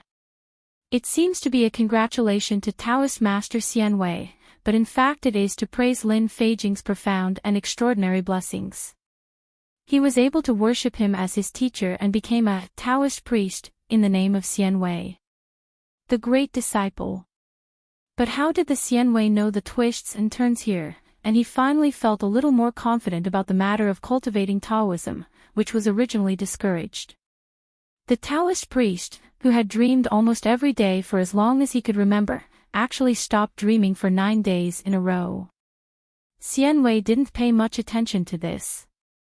Living in seclusion in the mountains, shutting up the doors, burning incense late at night, and keeping away the sleeping demons, has brought you peace of mind, and supplemented by reading, it is the first good way for scholars of our generation to settle their souls. After reading the Taoist book for a while, yawning and needing to refresh myself, Xianwei changed to a book that could be read by following the folded pages and jumping around. Suddenly, it was like a divine help, killing millions of sleepyheads. Also reading, Wei Bo took a break in his own reading room in Beiyue. The previous night banquet was very busy, so he had to slow down. In the past, I used to try my best to hold night banquets when I encountered unkind people. Whenever I had an excuse, I would hold one. Now that I have a divine title, it's time to come to an end. There is something that needs to be discussed with Qin Pingan at the moment. It turns out that the Dali imperial court is about to secretly send a group of Taoist embryos with immortal family roots and good talents who have practiced martial arts since childhood, a total of 16 people. Half of them belong to related households, and are the children of the top powerful families in Dali, or the good seedlings found and cultivated by these families. The other half are swordsmanship geniuses and martial arts wizards carefully selected by Great Li Nianganlang from various countries in the south of Aquarius continent. Moreover, it is said that in another year or two, a second batch will be sent, and we will try our best to ensure that all of them are sword cultivators. After being disturbed by Chen Lingjun, Wei Bo put down the book at hand, walked out of the house with bare feet, stood under the eaves, and stretched out his hand to twist the golden earring out of habit. Reminiscing about people looking into the mirror, seeing even more wonders when they are covered with clouds. Zhongyue Jinqing always spoke upright, saying that Wei Bo's Piyun Mountain was very popular, and the reason why it was able to surpass the 5 mountains was because of his face. Wei Bo didn't bother to refute, so he just accepted it as a smile. According to the previous schedule of Fijian's message, those boys and girls will take a military ferry to Nujiadu in 2 days. Chen Pingan has not been in the mountains recently. He may be busy, or he may have his own plans, anyway. There was no immediate reply to the Ministry of Punishment. The Dali court couldn't help but worry about whether they would be rejected. Don't send the person there, they would have to go back home that day. Even His Majesty the Emperor knew about this, so he asked the Ministry of Rights Yamen after sending a secret letter to Piyun Mountain. Wei Bo had to personally go to the Ministry of Justice office in the capital and asked with a smile, "Is there a third batch?" The other party choked for words. On one continent, on other mountains, no matter whether you are the Shingaozong or the Yunlin family with profound foundations, you are eager for someone to help send these young geniuses to your home. Only Luo Shan really had enough confidence to say that he didn't ask for this. What's more, the news that Chen Pingan is now the new national preceptor is completely unknown to the outside world, and the senior officials of Dali are aware of it.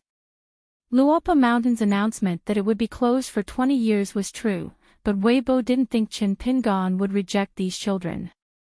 A large part of the reason, which is more interesting, is that Chen Pingan, who is the master and the head of the Shangzong, obviously feels the pressure brought by Qingping sword sect. It can't be that for 20 years, while the lower sect is in full swing and prospering, Luopa Mountain is really closed and has been deserted. Chen Pingan even started to prepare for an important matter, arranging a detailed legal system for Luopa Mountain, and personally reviewing and compiling books, Qi refining Dao books and martial arts secret books. So the only issue that needs to be considered is probably which hilltop to place those children. They will definitely not be placed in a down-and-out mountain like Chao Yin and Chao Yang. There is no doubt about this. Chui Dongshan and Pei Qian bought it not long ago. The nearby Tiaoyu Mountain and Fuyao foothills are very close to Luola Mountain, and then there is the Huimeng Mountain belonging to Yunzi Dojo. All three are close neighbors of the main mountain, so they are relatively suitable. If Qi practitioners and martial artists were deliberately separated, it would be more appropriate to settle in Tiaoyu Mountain and Fuyao Foot respectively. Wei Bo suddenly cursed a few words. Damn it, this is Luo Shan's housework, what should I worry about? Complaints are still complaints, things still have to be done. For example, Lu Yong from Qinghu Palace came all the way. Since Chen Pingan was not in the mountains, he had to take a trip to Luola Mountain. Because Lu Yong was not an ordinary guest, Chen Pingan was very nostalgic, so Wei Bo put on his boots first, then stepped out and came to the door of a house and knocked on the door knocker. Lu Yong opened the door and saw Lord Wei Shin coming in person. He hurriedly saluted and congratulated him. Wei Bo already knew the purpose of Lu Yong's trip and did not beat around the bush. He said with a smile, to be honest, Mr. Liu doesn't have to go through this trip in person at all.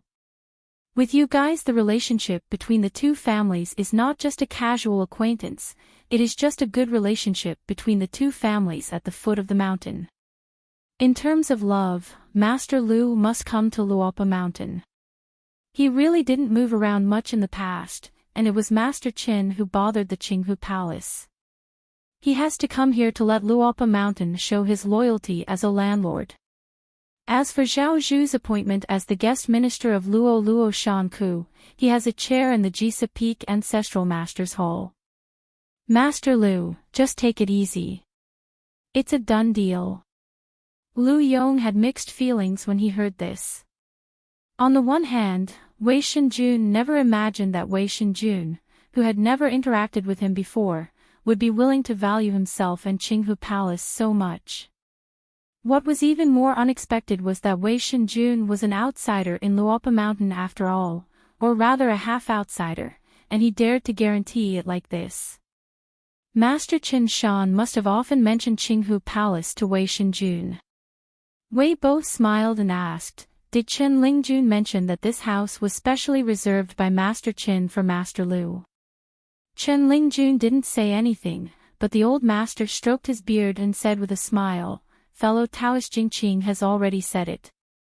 It's really disrespectful and I deserve it. Wei Bo pointed to the couplet and said with a smile, it was written by Chen Pingon himself. It's the only copy. The old man looked over there and was stunned for a moment.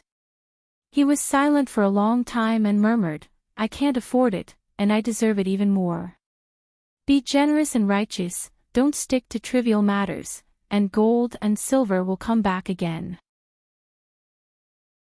Make friends widely, treat each other honestly, and your character will become more prosperous over time.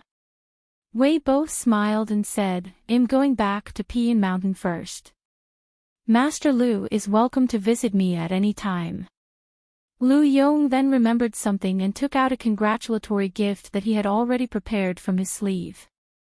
It is a great gift for a real person to walk on the ground.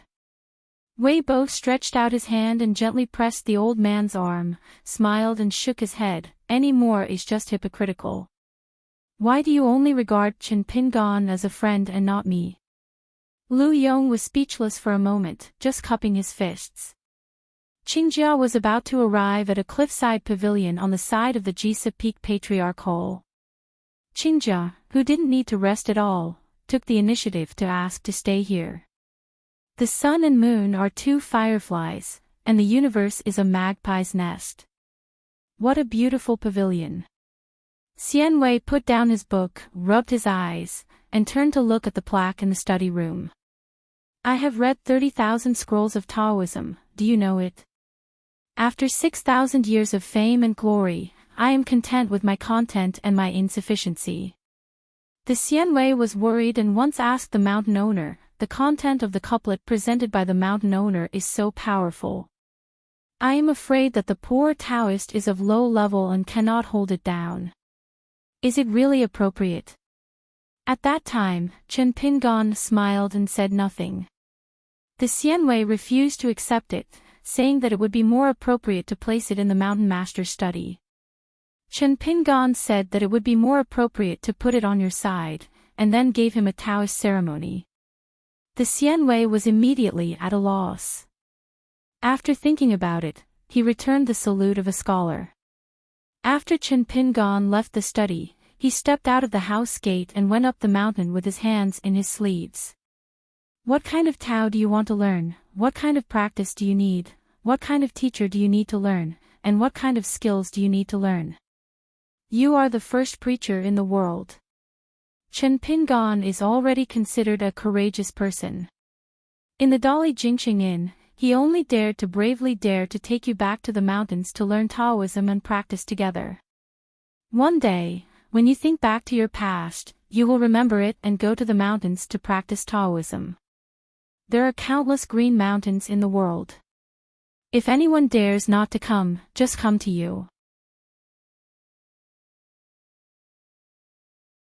Sword of Coming Chapter 12-19. Chapter 12:19 Imagination Chin Pingon changed into a robe.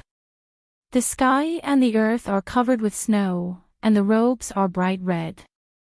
The tall trees and the snow are extremely red. High above the city, for some unknown reason, Zhou's figure shrunk to the size of an ordinary person. It wasn't until this moment that Ma Kuxuan knew that he had finally met the rightful owner. He was quite surprised. When did Chin Pingon enter the ancestral hall? He had been sitting at the door before, and he didn't notice it at all. Ma Kuxuan believed that he had not underestimated Chin Pingan's moral character, and he did not hesitate to take risks, go against his wishes, and use the thunder magic power that he had hated earlier. But in the end, Chin Pingon just used a clone to deal with him. I originally thought that if he moved out of this meticulously planned move, even if Chin Pingon survived, he would have suffered a loss in his Taoism, and the immortal who had just become an immortal would fall back to Yupu. Ma Kuxuan asked from the bottom of his heart, what happened to the release of Chin Pingan's inner demon? So what if he saw through it? Just strike while the iron is hot. This guy has been fighting for a long time and has a lot of tricks. But if you don't know the way, he will be killed. He fooled it. This is the reason why Ma Kuxuan didn't mind when he was in the big formation before. You, Chin Pingon, took the lead, but you didn't know that the mantis stalks the cicada and the oriole is behind you. It's not that simple to seize the lead. Logically speaking, the inner demons of a Taoist cultivator are at their peak when they are at the bottleneck of the nascent soul realm and when they are in retreat and want to advance to the upper 5 realms. This is because this is the only way for ancient Taoist priests. If you do not overcome the inner demons and overcome this obstacle, you will not be considered an earthly immortal. As long as he uses Zhou Mi's hand and some long-lost ancient magical power to open the cage of the heart and release Chin Pingan's inner demons, then this formation that isolates the world and helps Chin Pingan gain geographical advantages will become his key to facing the inner demons. The biggest difficulty is that the more spotless the world is here, the more innocent the inner demon's Taoist temple is. The inner demon Chin Pingan faces will be more like Chin Pingan himself. By then, the Taoist will be 1 foot taller and the devil will be taller. When the time comes, Chin Pingan will have to face, in addition to Ma Kuxuan, the fake Zhou who was imagined, plus the inner demon Chin Pingan. They will be 3 immortals. Zhou Mi replied with a smile, it's not that I can't let go, but it's unnecessary. Chin Pingan's inner demon is very weird. For us, it has no killing power and is meaningless. I can't waste my Tao Xing and finally let go of my inner demon. The devil, from beginning to end, was just watching the show. Ma Kuxuan couldn't help but cursed, I just said this guy is a monster. Zhou Mi said, my existence makes him afraid. It can be seen that my true body makes his memory more profound than ordinary people.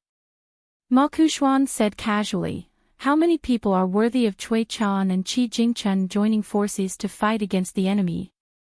And then they invited the founders of the 3 religions to join forces to suppress them. For thousands of years, there was only one person. Ma Kuxuan waved his hand, and the remnants of the 5 thunders of heavenly tribulation scattered across the heaven and earth would, upon receiving the order, gather at the top of the city, pull up colorful silk threads, and chop up countless snowflakes. Chin Pingan did not stop him and allowed Ma Kuxuan to pick it up. Zhou Mi shook his head, anyway, the road is broken. There is no need to take it back. Wait until you win. Be careful. If you are contaminated by the sword's intention, you will lead the wolf into the house. Ma Kuxuan only listened to half of it. He still did not withdraw the decree, but gave up the idea of taking it back into his sleeves. Tens of thousands of colorful threads gathered around Ma Kuxuan's body, condensing into a knot-sized ball. The precious light circulated and shone like a lightning fishing net that covered the sky and the earth. Ma Kuxuan was the person who made the outline. Ordinary people do not know the difference between immortal magic and supernatural powers, and they all regard them as mountain methods. This is because they do not know the difference between gods and immortals. Tracing back to the origin, we can only talk about the roots of the Tao. Strictly speaking, the thousands of spells and tricks of the immortal family are all the lines created by the ancient Qi refiners in their own pursuit of the Tao. In the end, they are always inseparable from collecting Qi, refining Qi, and then using the spiritual energy of heaven and earth. Purpose, and then manifest it. Miraculous powers are derived from the many powers of ancient gods. Ancient Taoist priests may have carved purple books and recorded those paths in books. This is the origin of some Taoist secrets in later generations. What's more, many magical powers are gathered in the world. The traces of the brand are directly moved and engraved on the Buddhist bones, the door of the natal Qi palace, and the wall, just like a book carved on a cliff or an inscription on the wall. Such ancient immortals and Taoist warriors are reincarnated and born in the future. They inherited part of their predecessors' legacy, which became the foundation for their enlightenment and the opportunity to enter the mountains. This is the reason why later generations pay attention to whether a person has immortal roots and whether he is a Taoist weapon when it comes to mountain climbing and cultivating Taoism to become an immortal. There are also ancient Taoist priests with extraordinary talents who can use it directly. As their Taoism deepens, they can improve it and change its appearance slightly, so that they can better adapt to the new world. If we talk about how to display it, we only talk about one kind of magical power, and the will is wonderful in the word Tong, magical power, connecting to the gods, a divine way running through heaven and earth. This is also the reason why later Taoists built altars, which imitated the magical power. Taoist priests you can borrow dharma from the ancestors by granting urns and writing names in immortal books. This method requires paving a road. To take this road, you need to pass the customs ultimatum, hold the token and carry the treasure urn, so that it can be smooth. No problem, this is the meaning of Taoist teaching. There is also the branch of incarnation that spreads out from the body, the golden body and the therm-like flow that controls the sky and the earth. They are all taken from the sky by the Qi practitioners and used on the earth. So this is why Zhou said that the road is broken. With Ma Kuxuan now in the immortal realm, he cannot build a second bridge in a short time. What's more, when Ma Kuxuan and Lei Bu borrowed this heavenly tribulation thunder pond, they were already suspected of being a thief. It was already an act of transgression, and they would definitely be held accountable later. Now that they have created such a mess, it is because Ma Kuxuan regarded Qin Pingan as this is the price that must be paid for being an imaginary enemy in the immortal realm. Fortunately, he has always been the kind of person who does things based on his mood and preference, ignoring his body and mind. Ma Kuxuan asked in his heart, "How is the progress of dismantling the formation?" Zhou said calmly, "It's very slow, far lower than expected. His flying sword rank is not low. Moreover, we must avoid alerting the enemy." Ma Kuxuan said helplessly, "I have been repeatedly taught by this guy to fight. It's best not to make any noise. Of course you don't care. No matter how thick-skinned I am, I can't get enough." Zhou turned a deaf ear, holding one hand behind his back and making a fist across his abdomen with the other. He held two chess pieces in his palms and rubbed them gently, making a creaking sound. He was not staring at Qin Pingan, but staring at that piece of skin, which has now transformed into a piece of immortality. It is destined to be a robe that has never been seen before or since. An immortal weapon that carries the true name of the demon clan is indeed very interesting.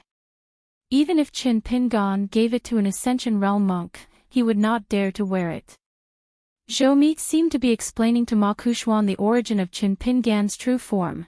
There are only two possibilities for this kind of instant formation to be able to hide from you. 1. He is killing the culprit, destroying Tuoyu mountain and the city. Carving words on his head, after returning to Hauran, he actually did not return Lu Chen's cultivation level. He always stayed in the 14th pseudo-realm and the higher realm. What he borrowed was Lu Chen's miscellaneous Taoist techniques. He borrowed them and used them. He naturally picked them up at his fingertips, and he didn't know the ghost. I don't realize it. Second, Fijian's natal magical power can not only isolate the world, but also start anew and recreate the world as he pleases. Chen Jianxian, is there anything wrong? Chen Pingan smiled and stretched out an arm, spreading his palm, indicating to continue. For a Taoist cultivator, it is not a pleasant feeling to be beheaded with 3 flowers on your head and have your merits forcibly dispersed by external force. Chen Pingan was forced to kill each other with one hand in order to get out of trouble. He really needed to rest his mind for a while. Fortunately, the beheaded things do not flow to outsiders. They are still scattered in this caged bird anyway, and they can be taken back sooner or later. You must give a level assessment, which is roughly equivalent to receiving half a punch from an 11th level warrior. Ma Kushuan wanted to help Na Zhozhou delay time so that he could break the barrier between heaven and earth. Chen Pingan also needed to change a breath of pure qi, and secretly change some layouts temporarily to get what they needed. In this fight where no one knows the details of the other side at the moment, both sides cannot make a wrong move. Everyone wants to get rid of the other. Ma Kushuan doesn't want to follow a magical path, and Chen Pingan certainly doesn't accept the situation. But both sides have an intuition that at a certain moment, just one move can determine life or death. Or it's Ma Kushuan's magical power, or Chen Pingan's fist or sword. Zhou Mi said, in this way, he has at least 2 natal flying swords, which unite the world, build a framework, set boundaries, and invite you to enter the urn. Whether the host invites you to drink a fine wine or a toast depends on your mood. All things together rely on a golden spirit. The long river of time created by copper coins was allowed to be freely arranged on both sides of the bank. The 2 flying swords and 2 magical powers were matched perfectly. It was equivalent to the saints of the 3 religions carrying around a dojo that could not be moved. Comparing the 2, those who are slightly inferior cannot advance to a higher realm. The advantage is that it has existed in this realm throughout the past and present, from all directions. Ma Kushuan felt troubled and frowned. Can't it just be a flying sword with several magical powers? Zhou Mi smiled knowingly and said, have you forgotten the 10 young people in the world that Zhou Zi raided? Aren't you surprised that only the Shanzi Yeshio and the swordsman Lu Kai who came out of nowhere were deliberately exposed by Zhou Zi? Tell the story of Fijian's name, roots, and even the 2 sword-raising gourds owned by Lu Kai. It was clearly Zhou Zi's intention. It was like a letter telling the world. There was no need to hand the letter into someone's hands. On. Lu Guan is still the only genius to be on the list with the Golden Core realm.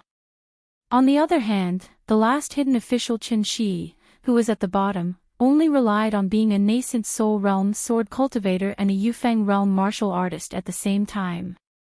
If I'm not wrong, when Yang's flying sword by Luo in Yang's sword gourd's heart suddenly hit Qiong by Luo with one sword strike. It must have been Chen Jiangxian's sword that he was deliberately targeting. Zhou Mi raised his hand and rolled up his sleeves. This is a vast world.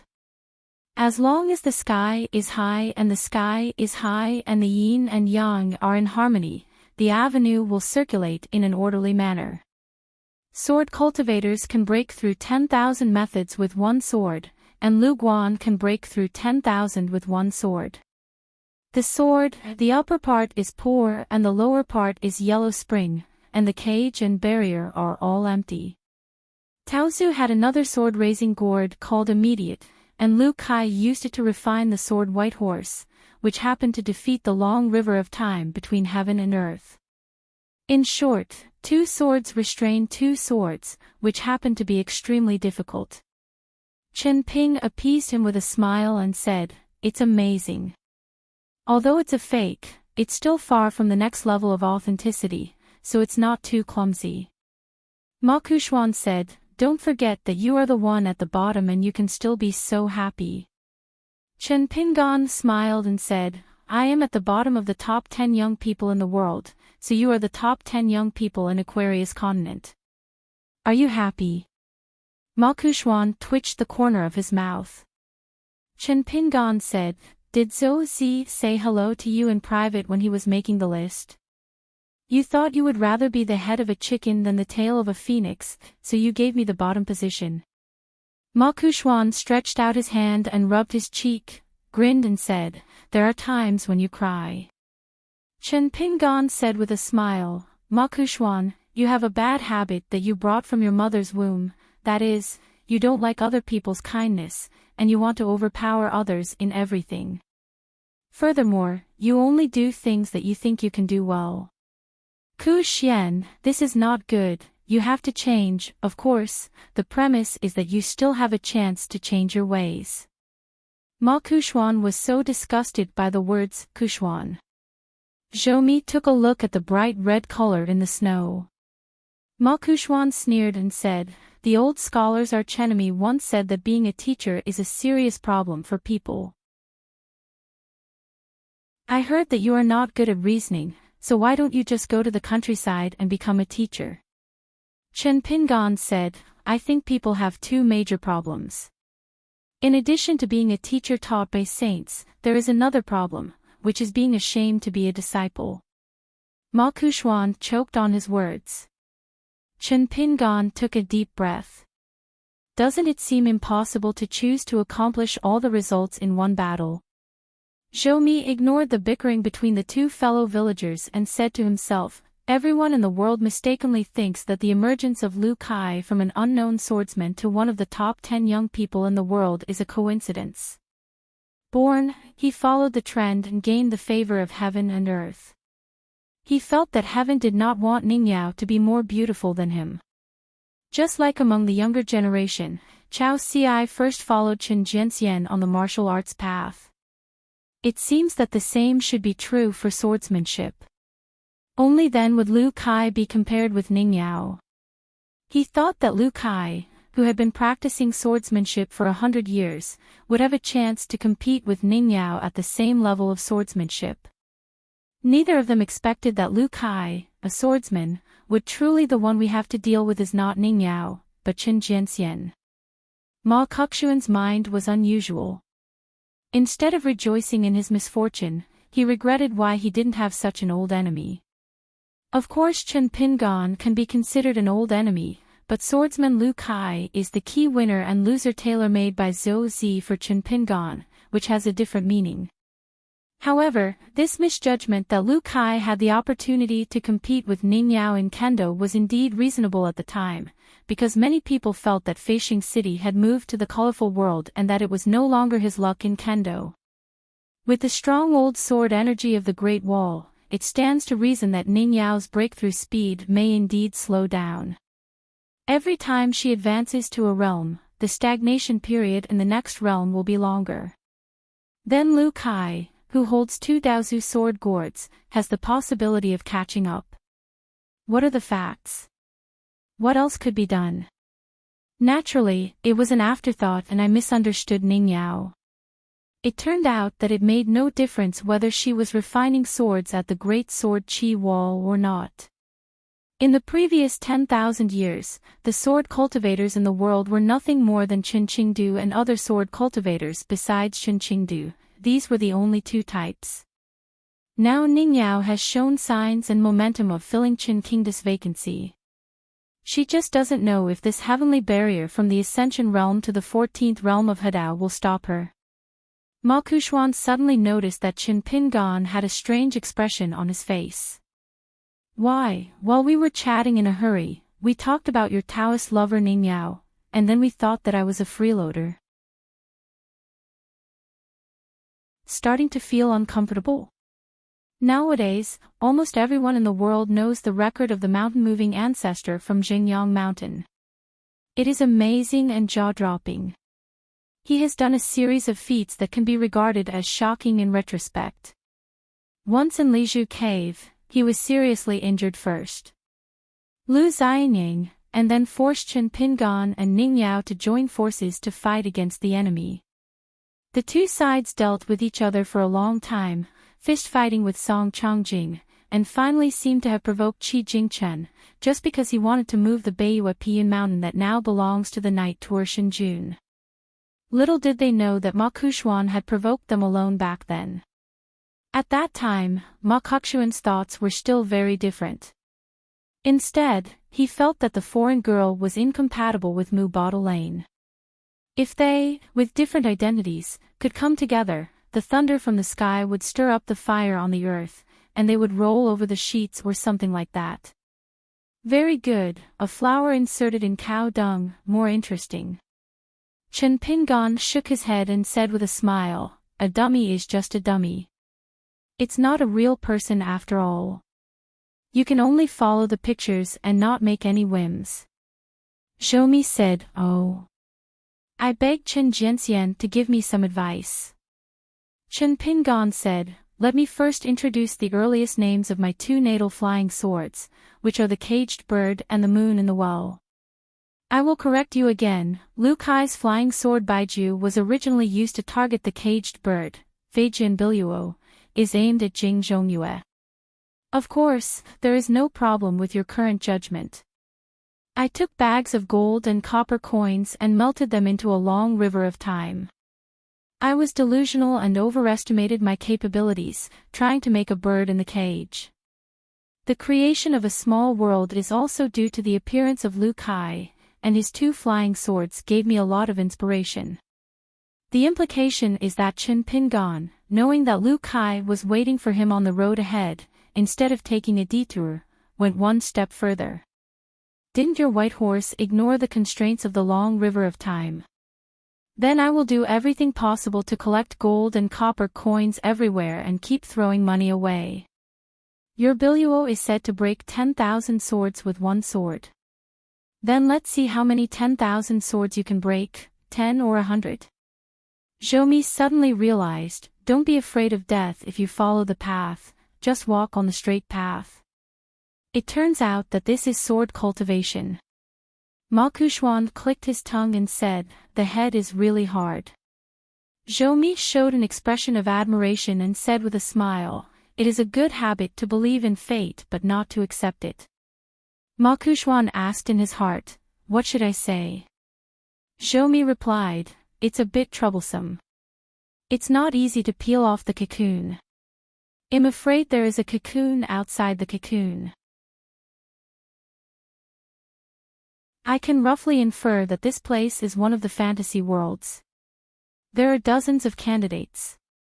I have found the right one so far. There are 32 of them. Although their strength is definitely average and not as good as the sword Qi Great Wall, it is not difficult for him to use it to get in the way at critical moments and defeat your plans. Ma Kuxuan nodded. This guy has been thoughtful since he was a child. He is good at pretending and is very cunning. In terms of city government, Song Jixian was not worthy of carrying shoes for this neighbor back then. As expected of a fellow man, I was pretending to be a fool, and he was pretending to be a fool. Good people, we all succeeded back then. Chen Pingan seemed to have guessed their intentions, and with a slightly sarcastic tone, he smiled and said, it's useless to give you a chance. Zhou suddenly said from his heart, be careful. Ma Kuxuan sneered and said, why are you so petty? If you continue to crack the barrier, it would be best if you can completely break it all at once. It doesn't matter if you don't succeed. I'm not used to him anymore anyway. In an instant, the sky and the earth changed. The sky was blue and the beauty was lovely. There was not a single snowflake at all. The earth that was originally covered with thick snow suddenly became white without any trace of snow. At the same time, above the city head, a line passed across, without any sword light visible. The height of the horizontal line was exactly at the waist of Ma Kuxuan and Zhou, as if there was an invisible sword fairy, swinging out a sword and cutting across the world. Zhou looked calm, just standing there, letting his body be cut in two by the waist. The upper half of the body was slightly smaller, and there was no scene of flesh and blood splattering. The body was not an illusion. The sword light cut was indeed a real thing, just chopped open. From the gaps in the two waists, bursts of dazzling colored glaze flowed out and overflowed. The two rays of light rose and fell, seemingly trying to connect together on their own to reassemble the body, but were blocked by the remaining sword intent. The road. This body is like an empty shell of a straw bag, but the straw bag under the skin is truly priceless. It is actually the glazed body refined from a large amount of gold essence and copper coins. As if receiving some kind of instruction from Ma Kuxuan, Zhou stretched out his hand to hold the pocket-sized thunder pond the size of a date stone. Another sword light hit the city head, splitting Zhou's head in half. Originally, it was just divided into upper and lower parts. The two parts of the body became four parts. In fact, these two sword rays cannot be said to be one or the same, and a complete huge section, the sword rays span the entire small world. The sword light bloomed very fast, and it passed by in a flash, continuously, and cut again and again, cutting the dense shape into pieces. The crisscrossing sword light was left in place, causing the city head to become fragmented, but only remained intact. A rough overview is horrific. Ma Kuxuan's figure disappeared. Chen Pingan suddenly turned around and held out a sword. An existence like a speck of dust in the sky instantly transformed into a towering Dharma form that was thousands of feet tall, and stepped hard towards the slightly insignificant Chen Pingan on the ground. Ma Kuxuan, the incarnation of Ma Kuxuan, who is covered in colorful treasure armor and has a majestic appearance, was cut open from the soles of his feet to his shoulders by the light of the sword that was lifted up, like tofu, without any hesitation. The sword light not only broke through the Dharma image, but the sword energy also spread out to both sides, as if a pair of giant hands were forcefully pushing the Dharma image body of Ma Kuxuan to both sides. Chen Pingan frowned slightly. It would be normal for an ordinary monk in the same realm to be cut off by a sword in his own world. But Ma Kuxuan is not an ordinary immortal, and his golden body should not be so fragile. At this moment, Chen Pingan's heartstrings were tense, and his thoughts were changing rapidly. He finally chose a compromise method, avoided fighting, gathered up his whereabouts, and hid. It turned out that when he saw Zhou on top of the city, he instantly returned to normal. The whole person became extremely real, and his aura completely changed. He was so stupid that he was even more real than Zhou. At that moment, Chen Pingan thought that Ma Kuxuan had actually colluded with Zhou, and as a backup man who stayed in the world, he was only waiting for today to kill him and take away half of one by force. Zhou had a smile on his face and an extremely carefree expression. He raised his arms casually, put his fingers together, and made a stroke. Pointing directly at where Chen Pingan was standing, as soon as Chen Pingan stepped forward, an extremely deep ravine appeared on the ground outside the city and spread out. The whole bird in the cage was close to heaven and earth. It was really just a close call, but it was broken. The deepest part of the ravine and the farthest point were about to touch the boundary of heaven and earth. Chen Pingan, who had disappeared, was shocked and frowned. Is it really thorough? Otherwise, a mountaintop monk who is not in the Ascension realm would not be able to create this situation. When he heard Ma Kuxuan say the word, "come out," like a Taoist saint who followed his words, Chen Pingan was dragged out of a secret realm and forced to act. The sea of clouds was rolling, and a golden palm created a hole. With lightning speed, it reached towards Chen Pingan, who was hanging in the air and had no time to avoid. The sword was handed out, and it penetrated the golden palm as big as a mountain.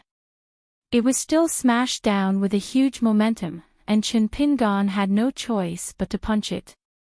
The ground trembled and dust flew. Chen Pingan, who was knocked down, knelt on one knee in the center of the pit and vomited a mouthful of blood. Ma Kuxuan said that he didn't learn boxing, so why was this palm, which he couldn't tell whether it was a technique or a supernatural power, not less powerful than Chao Si's boxing technique? There is no need to turn around, Chen Pingan's backhand is just a sword. However, Zhou Mi, who followed him like a shadow, easily grasped the tip of the knight's sword with 2 fingers. Zhou Mi raised his hand, and the sword energy condensed into a long sword. He returned the sword and slashed towards Chen Pingan's shoulder. Chen Pingan's body transformed into dozens of sword lights, and suddenly recondensed into his true body more than 100 miles away. The next moment, on the ground, Ma Kuxuan, who seemed to be predicting the future, opened a fist frame and punched himself. The mighty fist is incomparable. Between this punch and Chen Pingan, hundreds of mirrors suddenly shattered and sputtered in all directions, creating a gorgeous scene. This is the advantage of taking advantage of the right time and place. Even if there is a temporary corridor of mirrors to block this punch, Chen Pingan still needs to shrink and move sideways to avoid the punch. It's very strange. When he made a careful seal and recited the word, withdraw, the previous ravine on the ground disappeared instantly, as if time went back and returned to the original state. Ma Kuxuan raised his fingers towards Chen Pingan. Just as Chen Pingan was about to speak, Zhou Mi walked forward slowly and said with a smile, "The swordsmanship of the carver on the city wall, Chen Jianxian, is disappointing." Chen Pingan said, "You don't even dare to say my name. Are you afraid that I will find your hiding place, or are you worried that your real body will detect any clues and shatter your glazed golden body with just one thought?" Zhou Mi said, "I don't dare to call you by your first name, so Chen Jianxian dares to call Zhou Mi by his first name?" Chen Pingan smiled casually and said, "I am a waste, I don't want to stop you from becoming more waste." Zhou Mi said, "I read 2 stories in a book. The protagonists in the story survived not because they were the protagonists, but because they survived and were the protagonists. The background of a story begins in a place called Mu Ping Lane in Huaihuang County. The protagonist's surname is Chen. The other story ahead begins with a scholarly family in the divine continent of Middle-earth, turns to the Great Wall of Sword Qi, takes up most of the story in the wild world, and ends with Hauran. The ending is temporarily undecided." Chen Pingan suddenly said, "I understand, a good method."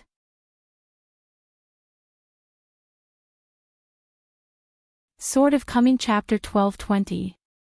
Chapter 1220 Brilliant. Regardless of whether Chen Pingan really knew or pretended to know, Ma Kuxuan was indeed deceived.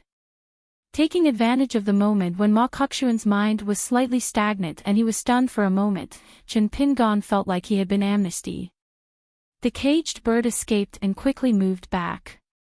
Taking a step back, ripples formed in waves, and a portal opened out of thin air behind him. Chen Pingan's figure sank into a secret realm of mountains and rivers that was compared to a cocoon, and left the illusory world of the Sword Qi Great Wall. The dazzling bright red color suddenly disappeared from his field of vision. Ma Kuxuan couldn't see clearly, but he didn't look anxious at all. However, Zhou Mi saw the way at a glance and explained, "The method of moving mountains is to make the mountains move. Come to my magical power." His move was just a deliberate cover-up.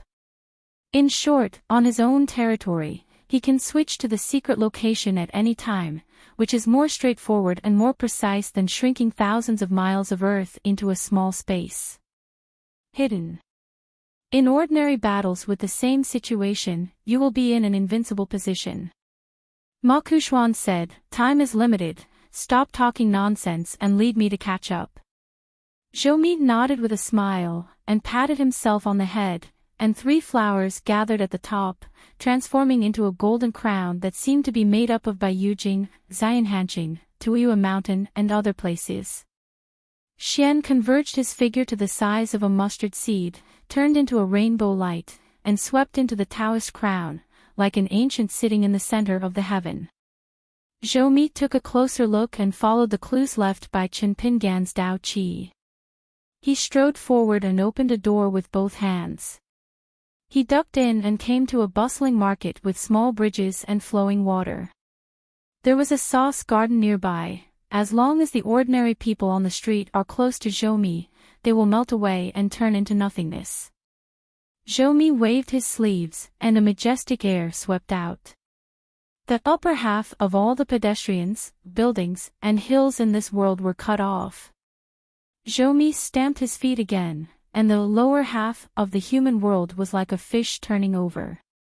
The back was collapsed and dented everywhere, and it was reduced to ruins in the blink of an eye. Everything turned into dust and scattered between the sky and the earth. In the far distance, a grain of light flashed away. Zhou smiled, found it, and sat on the golden Makushuan in the Taoist crown, made a sword gesture with his hand, and a sword light flew through the air like a dragon and swept across the top of the mountain.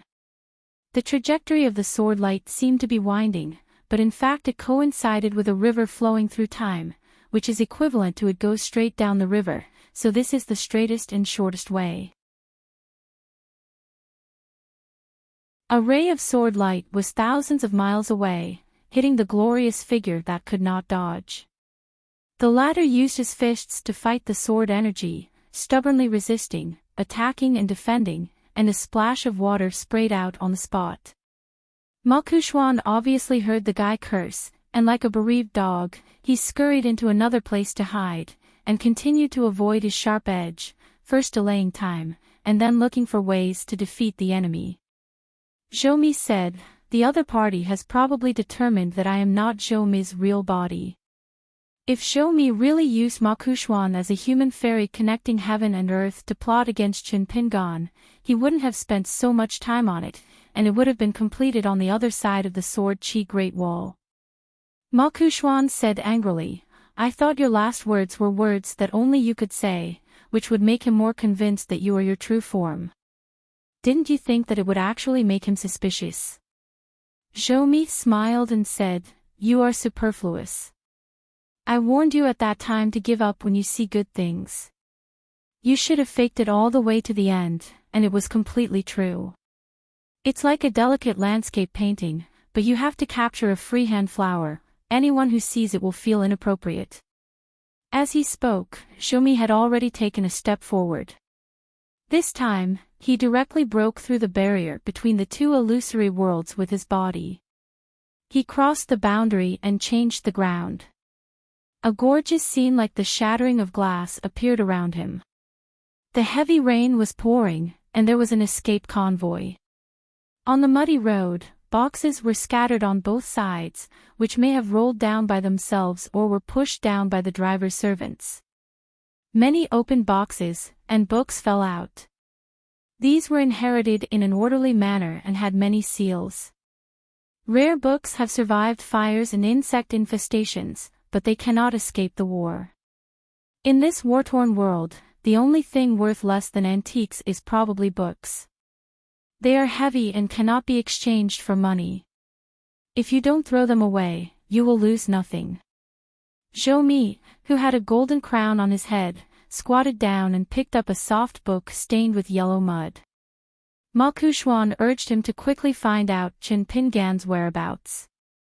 Zhou asked him not to rush, quickly opened the pages of the book, stretched out his fingers and touched to press the word Qin for a moment, and then find the other words peace on another page. Then he shakes his wrist gently, and a rare book that is said to be worth 1 or 2 gold per page is shaken off, leaving only 3 gold pieces. Words, hanging in midair. Zhou then lightly stamped his feet, using a method similar to summoning gods and commanding the land. The 3 golden words were shaky and dim, and eventually turned into ashes without any light. They fell into the mud with the rain, but Qinpingan was still nowhere to be seen. Makushuan laughed heartily and said, "Is it because you don't have enough heat, or is this guy Qinpingan's golden body too calm to hold his breath?" Zhou smiled, then picked up a few more books on the ground, and reconstructed the name Qinpingan from the black and white words in the books. Then he quickly found the word luo and from the page of the book, and then took the hidden word from, and the official word from Huanyo respectively.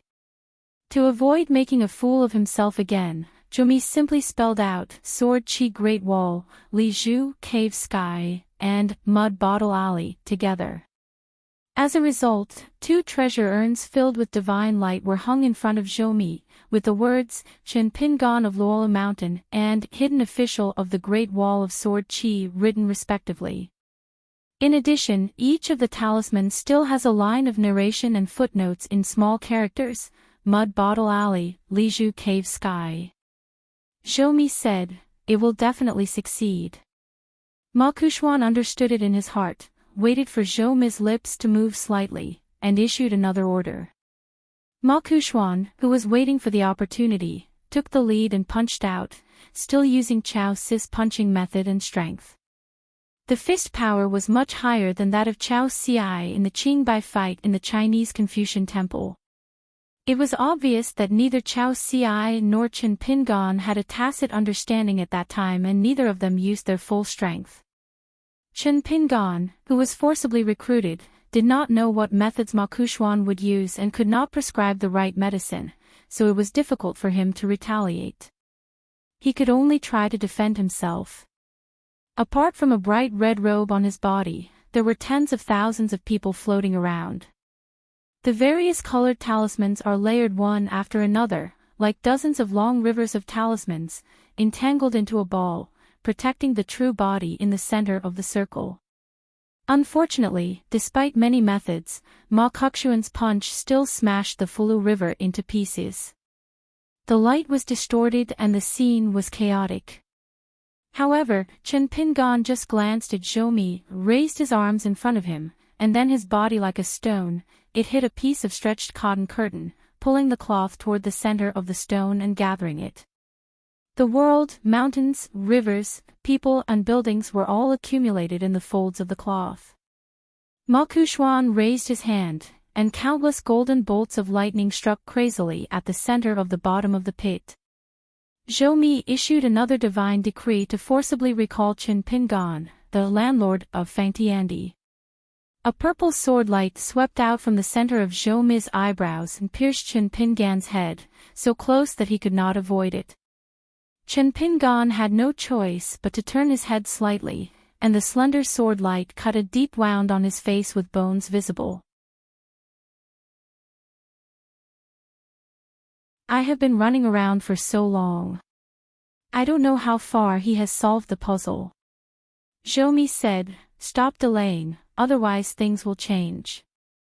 Ma Kuxuan smiled lazily and said, "You are an outsider in this game." For Ma Kuxuan, his leisurely pursuit and Chen Pingan's frustrated escape were like the hide-and-seek game often played among children.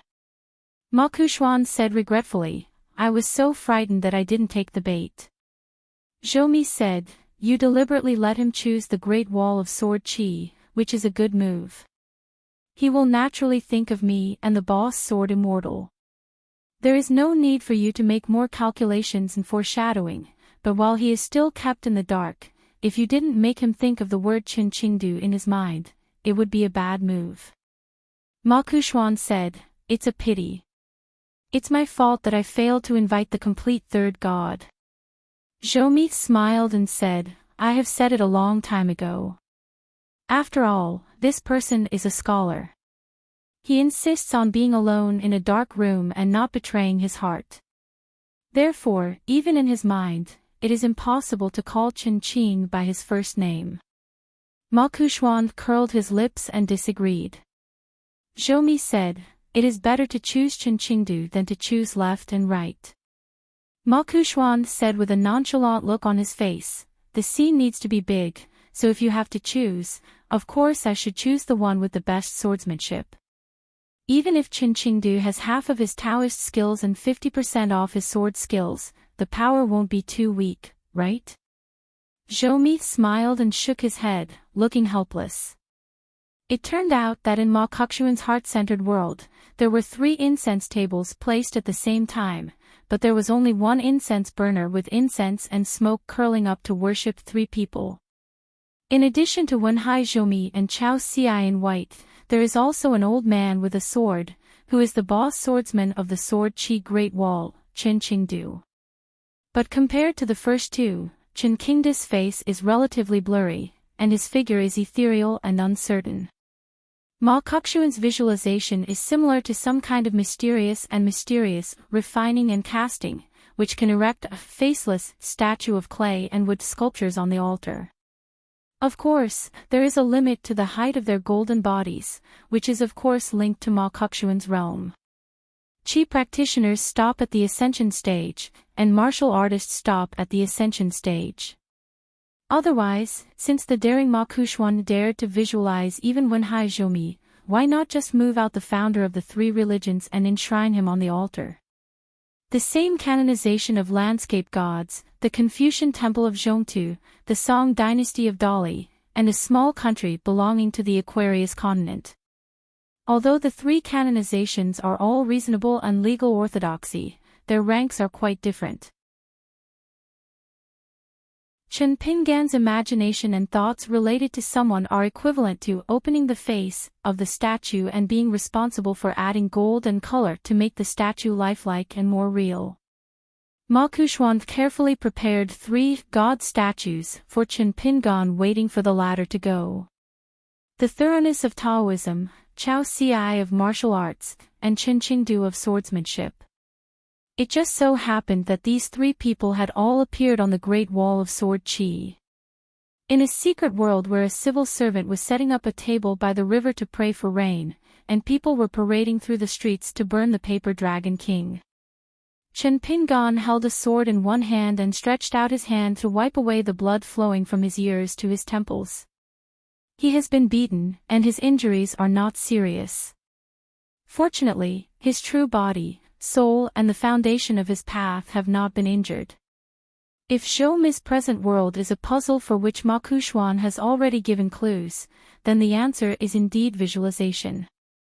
Assuming that what Ma Kexuan said is true and he did not accept Zhoumi's invitation to ascend to heaven, then of course Chen Pingan is closer to the truth than Ma Kexuan, whether it is Zhoumi's cultivation level or Chao Sis' real boxing skills.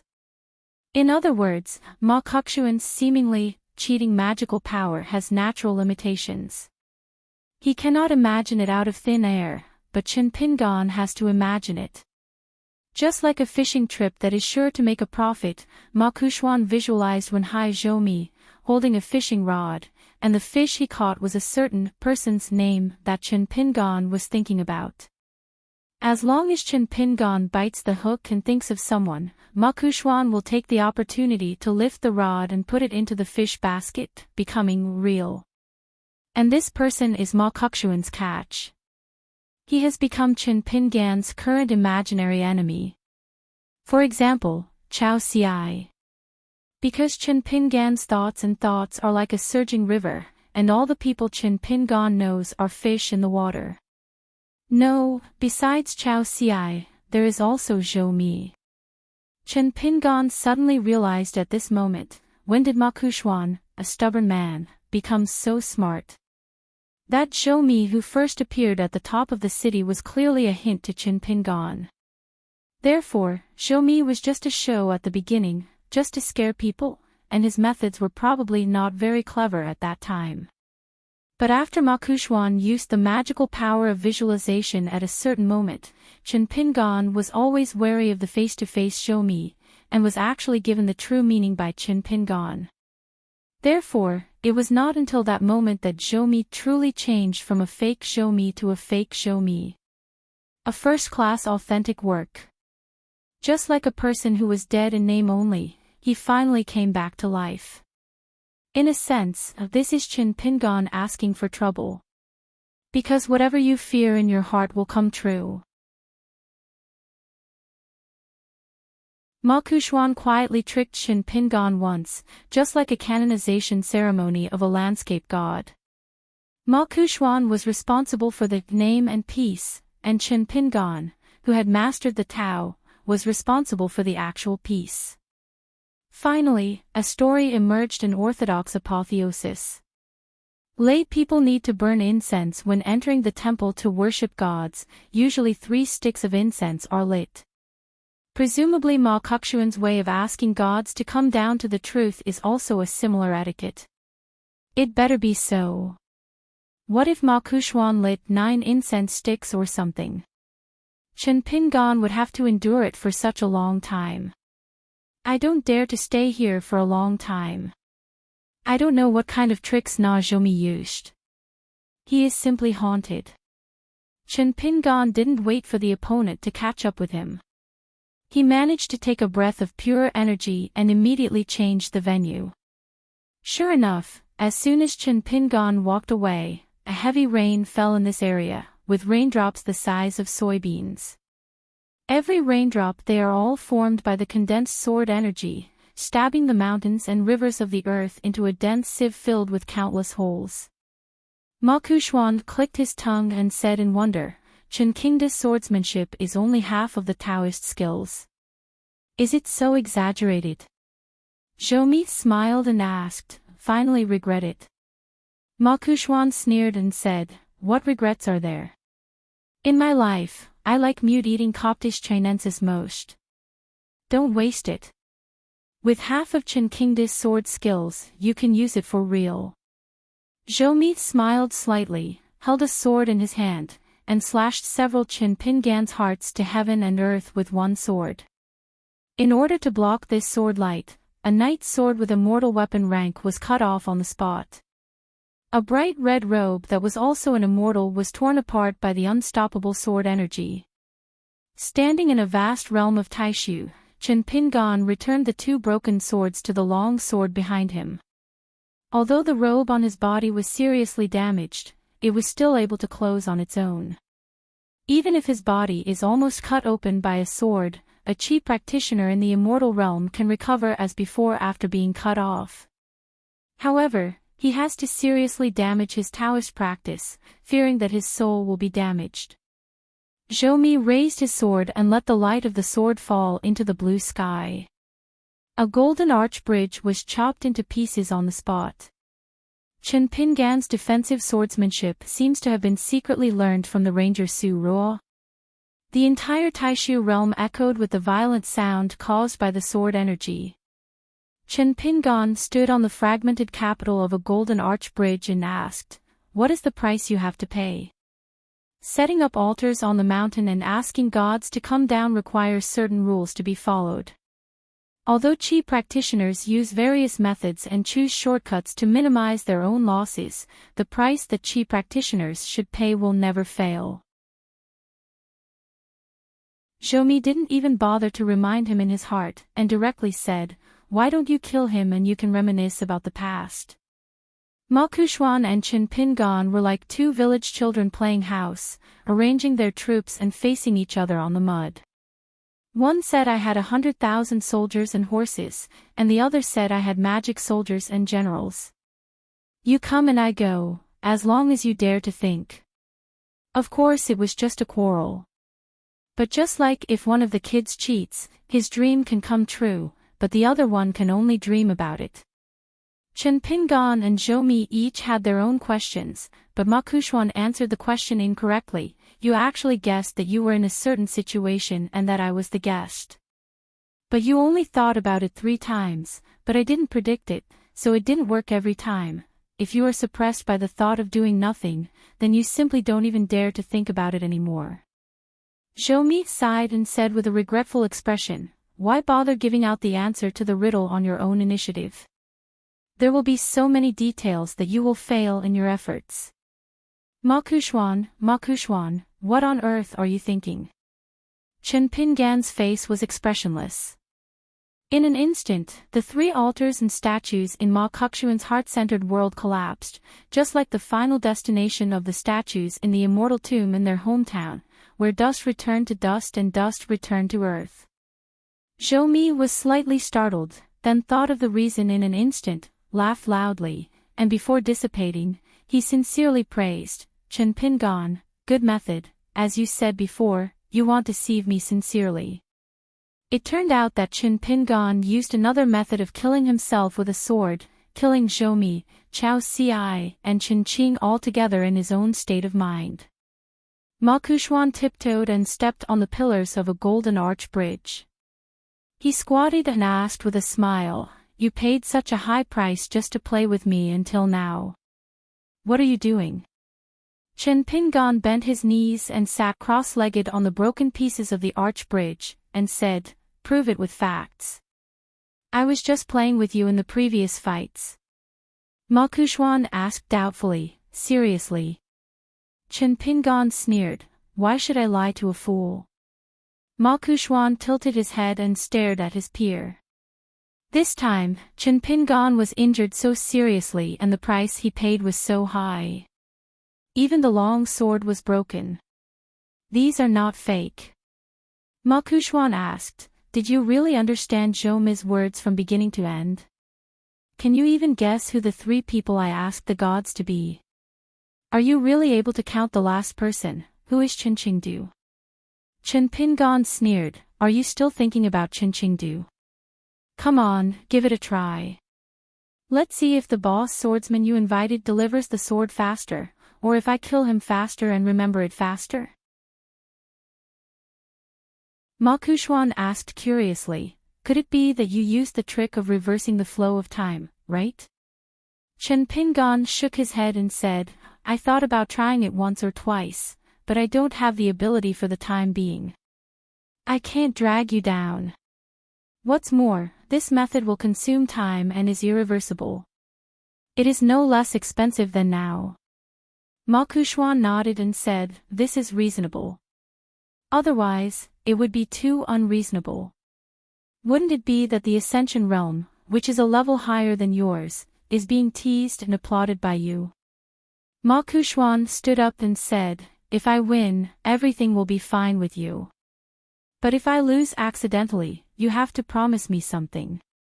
Chen Pingan said, "Let's talk about it first, and then we'll have to say whether we agree or not."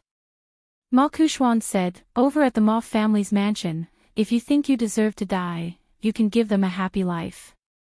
If you deserve to live, live. And stop editing memories and manipulating people's hearts." Chen Pingan remained silent. Ma Kuxuan smiled and said, "Then I'll take it as your acquiescence." The next moment, Ma Kuxuan's figure suddenly became as big as immeasurable. He directly grasped an ancient star in the palm of his hand and smashed it towards Chen Pingan. Chen Pingan tried it, and he was also so powerful. With a wave of his sleeve, he smashed a bright galaxy towards the Dharma form of Ma Kuxuan. In this dual realm where Chen Pingan is the bird and the flying sword cage and Ma Kuxuan's visualization is present, both sides show off their magical powers, and the power of each method is unbelievable. Countless battlefields that were originally filled with stars were turned into large blank ruins by both sides. Fortunately, they are all false appearances, otherwise the great monks of the Yin-Yang family and the 5 Elements family, plus the Qi practitioner of the human Qintian supervisor, would probably go crazy. However, it is false to the outside world, but it is extremely real to both sides on the battlefield. It cannot be taken lightly. If you are not careful, it will hurt your body and Taoist mind. Time passes slowly, I don't know how long it has been. Ma Kuxuan suddenly invited a statue of Chen Qingdu. Chen Pingan almost instinctively handed out a sword with all his strength. Then he chopped the horse Kuxuan into nothingness along with the illusion. Ma Kuxuan's figure was sitting upright in Taishu. His figure turned into countless golden lights, and a little light appeared on the sky. The golden light carrying the soul could have followed the light and left this cage. Unexpectedly, the golden light stopped for a moment, as if looking back at Chen Pingan, who had been their old enemy for many years. Then the golden light shook on its own, completely shattering the soul. He refused to have another afterlife and would never accept this. Chen Pingan's good intention to defeat his body caused a golden torrential rain in the caged bird. He even seemed to deliberately not look at the sight of the sun again in the Mafu ancestral hall, and everyone woke up from a big dream. It seemed like he just trusted Chen Pingan's verbal promise. The Ma couple only had half a sweet dream. First, their son Ma Kuxuan stopped Chen Pingan. They were able to successfully become a pair of landscape gods protected by Fingdu, and the family blossomed. But the second half failed. It was a veritable nightmare. When he was satisfied, he was suddenly detained and tried in the Qinghuang temple. The sentence was harsh. He was reincarnated more than 20 times and was not allowed to have a human body. He finally regained his human body and got married again, but he suffered a lot in that life. Died an untimely death. The rest of the Ma family had also woken up. After looking at each other in disbelief, they began to regard each other as enemies. A powerful family with deep roots in Yushuan Kingdom was divided over this. They either committed crimes or fought to separate the family. Chen Pingan stood outside the gate of the Ma family. It was still the Qingming festival, but the rain had stopped. Wearing a green shirt and long coat, with an umbrella under his arm, he walked slowly towards another place. In Changning County, the capital city, Taoist priest Wu Di, who worked as a fortune teller, even stayed in the house he rented later. Chen Pingan had just passed by the Yamen shrine when he heard a familiar voice and came to the top of the Sword Qi Great Wall in a daze. On top of the city, stood the ceremonial saint.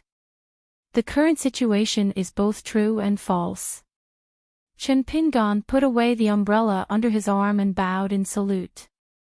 The Li Xing nodded in greeting and said, "The Zhou Mi imagined by Ma Kuxuan is fake, so you don't have to worry about it.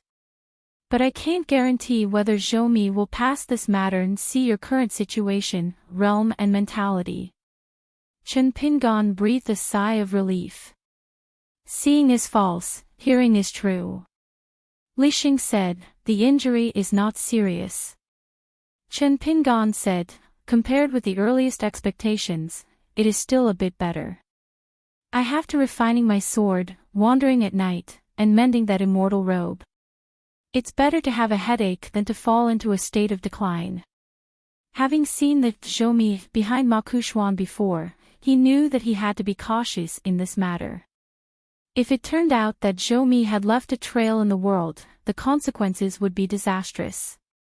You must let the Confucian Temple know about this immediately, and at the same time try to prevent the Confucian Temple sages from interfering with your revenge. It is not easy to say it is simple, but it is not that difficult to say it is difficult. If you have anything to do, go to the sage. But Chen Pingan only knew the magic power of shrinking the earth, but he didn't know how to cross continents in one step like the Fire Dragon Master. He was destined to be unable to rush to the Chinese Confucian Temple to report the matter. It was too late to send a message with the flying sword, so he had no choice but to use the most straightforward method, is to call out the true name of the ceremonial saint several times in your heart. At that time, Li Xing just replied, "I understand," and said nothing more. Even so, Chen Pingan still took reassurance, walked out of Ma's ancestral hall, and just let go of his hands and feet to catch and fight with Ma Kuxuan. The Li Xing asked, "How does it feel to have endured for many years and had your great revenge repaid?" Chen Pingan looked a little tired, so he casually squatted on the top of the city and looked into the distance. In this world, except for the Sword Qi Great Wall, which was strictly in line with reality, in addition, the mountains and rivers in the wild world deviated greatly from the real situation. 100,000 mountains, Tuyua Mountain, Iluo River and other places that Chen Pingan has been to and seen with his own eyes have all been moved and clustered together, like a warehouse where objects are stored. Chen Pingan was silent for a moment and said calmly, "I did something that I had to do, but I don't seem to feel much joy. It just takes it for granted." Li Xing smiled and said, "If you want to drink, feel free to do so." Chen Pingan took out the sword-raising gourd and drank it. Li Xingling Buting asked, "If you were in my position, what would you do?" "You don't need to say more, just summarize it in one sentence." Chen Pingan was speechless for a moment. He had never thought about such a big question. How should I answer it? In ancient times, Li Xing once joined forces with Mr. Sanshan Jiuho to create a far-reaching change. Descendants who know something about this old almanac often think that the failure is to be lenient and the failure is to be close. In fact, on the contrary, it is because the laws and regulations re-edited by the Li Xing are too complicated and meticulous. Chen Pingan thought carefully for a moment and said tentatively, "Want to find the greatest common denominator for all living things in the world." Li Xing nodded and said with a smile, "This is not a bad answer. He is worthy of being a national master." Chen Pingan didn't say anything. It was not bad, but not good. I am no stranger to this kind of public talk. Chen Pingan hesitated for a moment, plucked the snow at his feet, grabbed a snowball, and bravely said, "Xingli, don't let me go to the Confucian temple as an errand." Assuming that the Li Xing reaches the 15th realm, there will be an extremely important vacancy in the Confucian temple, and someone must take his place to handle the complicated affairs of the two highest and lowest places in the world. Of course, Chen Pingan didn't mean to fill the vacancy of the position of the ceremonial saint. No matter how brave he was, he would not dare to think so.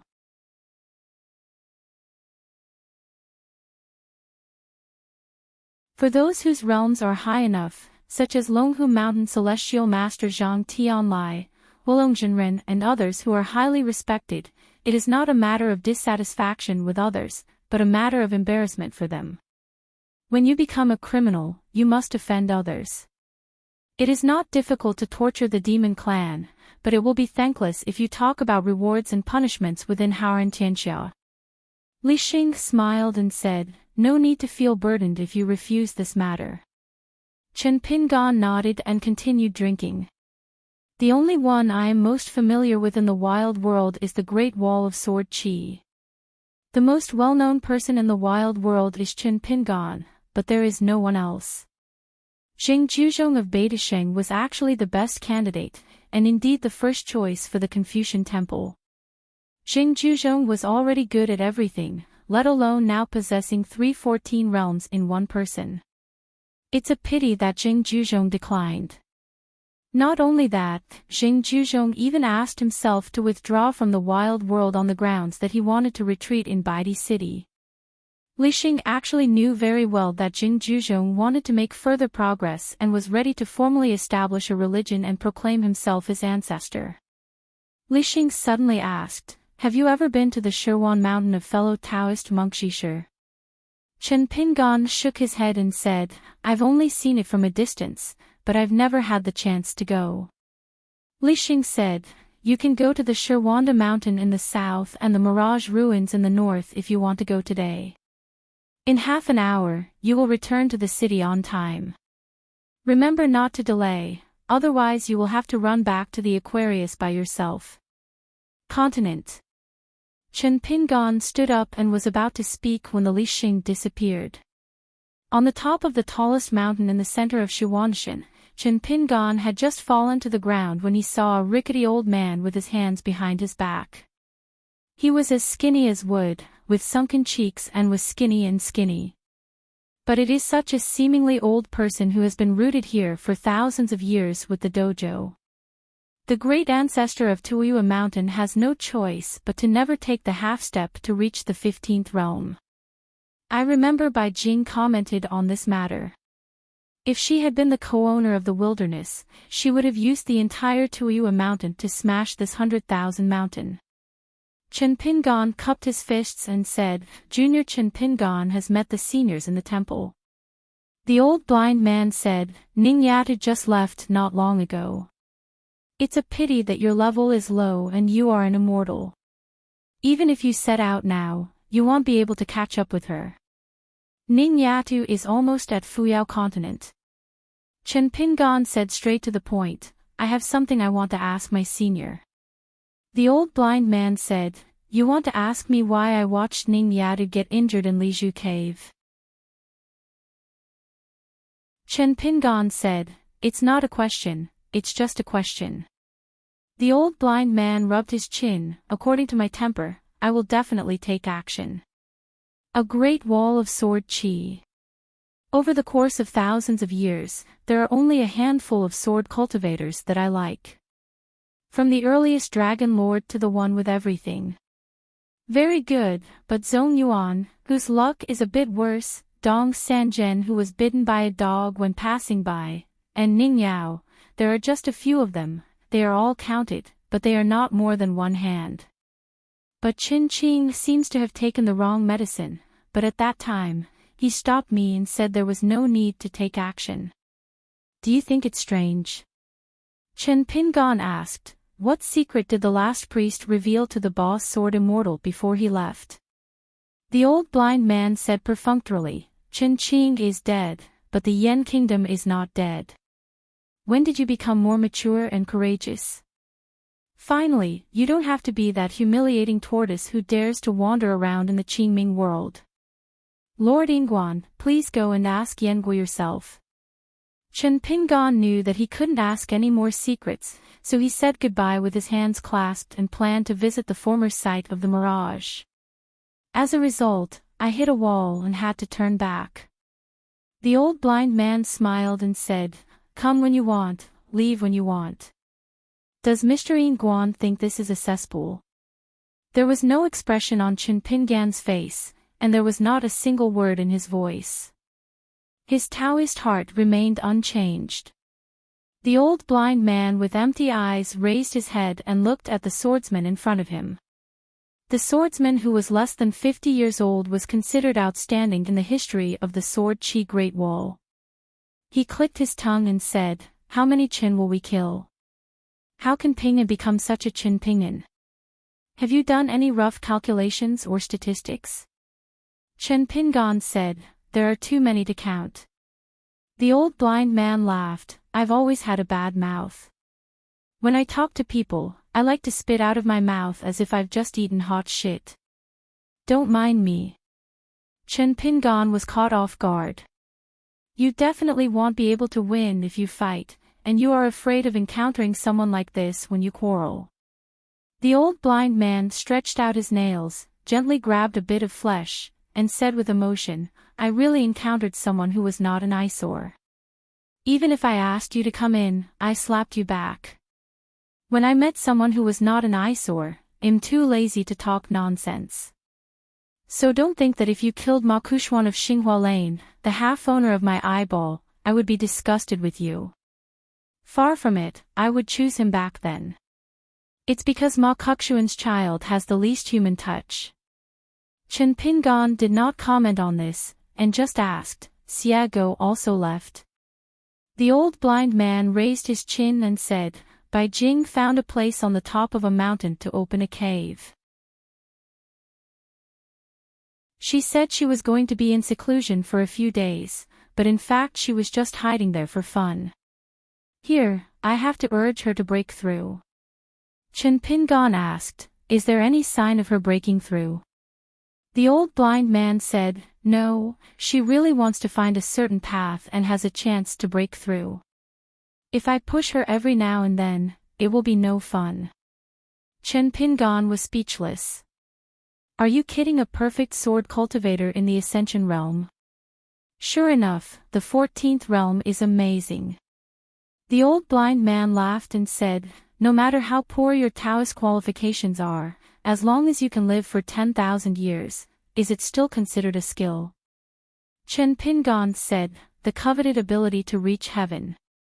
The old blind man asked, do you know that blacksmith Wan of Fengshua Temple, before going to Lizhu Cave, he had a proud disciple, but the two parties could not get back together well, and the relationship between master and disciple was severed? Chen Pingan nodded and said, I checked the files of the Ministry of Punishment in the Great Li capital before. His name is Lu Jingzhuang. He likes divination and admires Lu Qi. It is said that he had inner demons and voluntarily left Fengshua Temple because of his mediocre aptitude for cultivating. Then according to the secret, the Fengshua Temple genealogy recorded in the records shows that Lu Jingzhuang was actually from the Lu family of the old Shin Shui kingdom. His identity is actually similar to that of the water god Yang Hua, who is now the Changchun Marquis of Dadu. The old blind man sneered, "Then do you know that in your Aquarius continent, the Longwei River that spreads out from the Lizhu cave? The Qin family, as the eldest grandson of the contemporary family head, Qin Songfeng, one of his private tutors, what is your name?" Chen Pingan said, "According to the archives, Fuzi Liuzuan has a clean life, ancestral background, place of birth, resume, and official career. They are all well documented." The Qin family of Longwei sheet screened it once, and the Dolly Punishment Department ran it again. I didn't think much about it. Back then, Chen Pingan was deeply impressed by Qin Songfeng, a frail scholar who was gentle and polite. Among foreigners, Chen Songfeng, as a son of a wealthy family, was evaluated by Chen Pingan in his heart as a good person who must have read many books. Back then, Chen Songfeng followed him, Ning Yao, and Lu Baqiao into the mountains to look for the regular tree. Because Chen Songfeng had never practiced martial arts or Taoism, and his legs were too weak, he became a drag, was quite upset, but Chen Songfeng had no complaints. What was rare was that he didn't even have any resentment in his heart. At that time, Chen Pingan, although he still hadn't seen much of the world's frogs in the well, he still had a good eye for seeing people by relying on intuition and observing the details of a person's words and deeds. The old blind man said calmly, "You are just a teacher hired by a wealthy family, but you can tell a young man who clearly has no qualifications to practice Taoism that sitting on the Taoist ancestor's lotus is nothing, and going to a blessed place to be a banished immortal who has given up his past." Chen Pingan raised his head and glanced at the sky. Seeing that Chen Pingan had understood, the old blind man said to himself, "I wonder what the world will be like in 1,000 years. Chen Pingan said, "Maybe people's hearts are still the same." The old blind man asked a question for no reason. "I have never thought about it. In addition to the demons who were forcibly suppressed by Daozu, and your senior brother Cui Chan voluntarily discarded the unused porcelain figures, are there any other possibilities, just like the same thing thousands of years ago? The world has been turned upside down, and the master has changed again." Chen Pingan hesitated for a moment and said in his heart, "Unexpected, but I hope it won't happen one day. If it does happen, I hope, just hope, that we can leave a way out." The old blind man patted the young swordsman on the shoulder and said, "Chen Qingdu is not good at looks, but he has good eyesight." Chen Pingan smiled bitterly and was speechless. The old blind man remembered something and pointed to the north. Gontang and his apprentice happened to pass by here, and now they are on the other side of the mirage. Not long ago, Ning Yatu persuaded this old deaf child to go to your Luopa mountain as an offering. Gontang Tang became very excited when he heard the proposal, and Pidian agreed, making up his mind to make a living with you in the future. Chen Pingan always felt that something was wrong. With the old deaf child's behavior of hiding away when something happened, it was unlikely that he wanted to go to Aquarius Island. Since he met Ningyao by chance, he wanted to follow her to the colorful world. It is more reasonable. To say the least, if the old deaf child really wants to seek refuge with him, he is probably more likely to go to Tonggi's Hao Qingping sword sect. The old blind man sighed for no reason. Happiness gradually leads to sadness. Chen Pingan thought carefully and said slowly, "Vice versa." The old blind man chuckled and said, "Some people say that the last hidden official of the Sword Chi Great Wall is young and promising, responsible and strategic, and has both civil and military skills.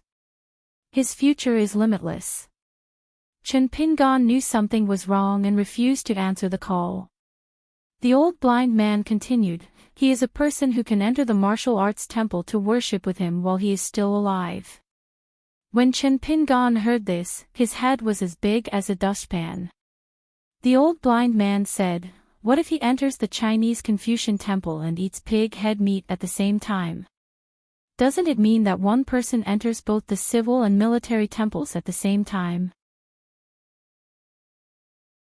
Chen Pingan, who was already haggard now, almost felt uneasy after hearing this. He had to take a deep breath to stabilize his emotions.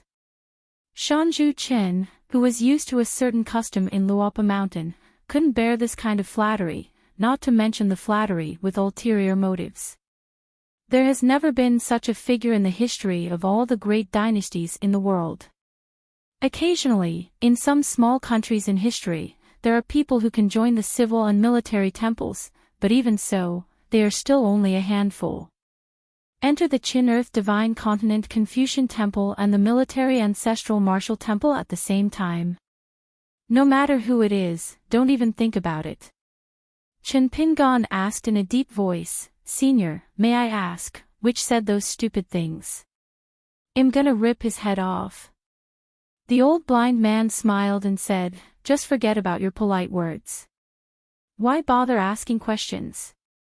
Chen Pingan said with a smile, "I must go and meet him for a while to express my gratitude in person." The old blind man was silent for a moment and gave the answer, "Me." Chen Pingan was silent for a long time. "Thank you for your love, senior." "I don't know if it was the Taoist name or the old blind man whose name was Shitzi said, "It's a pity." Chen Pingan knew what the senior was talking about, but he couldn't say anything. Years ago, there were two children of the same age. One of them has the best fate, but he doesn't think so. One of them is the hardest hit, and he doesn't even know who he is. Their family backgrounds are different, but their moods are similar, so they all live lonely lives. During their childhood, they never played or roughed up with their peers. The stars are also shining brightly, and there are people holding their cheeks and looking at the sky, sitting on the small earthen bag in the immortal tomb. Someone was lying on the ridge in the field, holding a piece of grass in his mouth and crossing his legs. The water in the ditch was gurgling. They looked at the same starry sky together. You're tuning into the Journey of the Soul YouTube channel. Don't forget to subscribe and join us on this journey to catch the most captivating stories.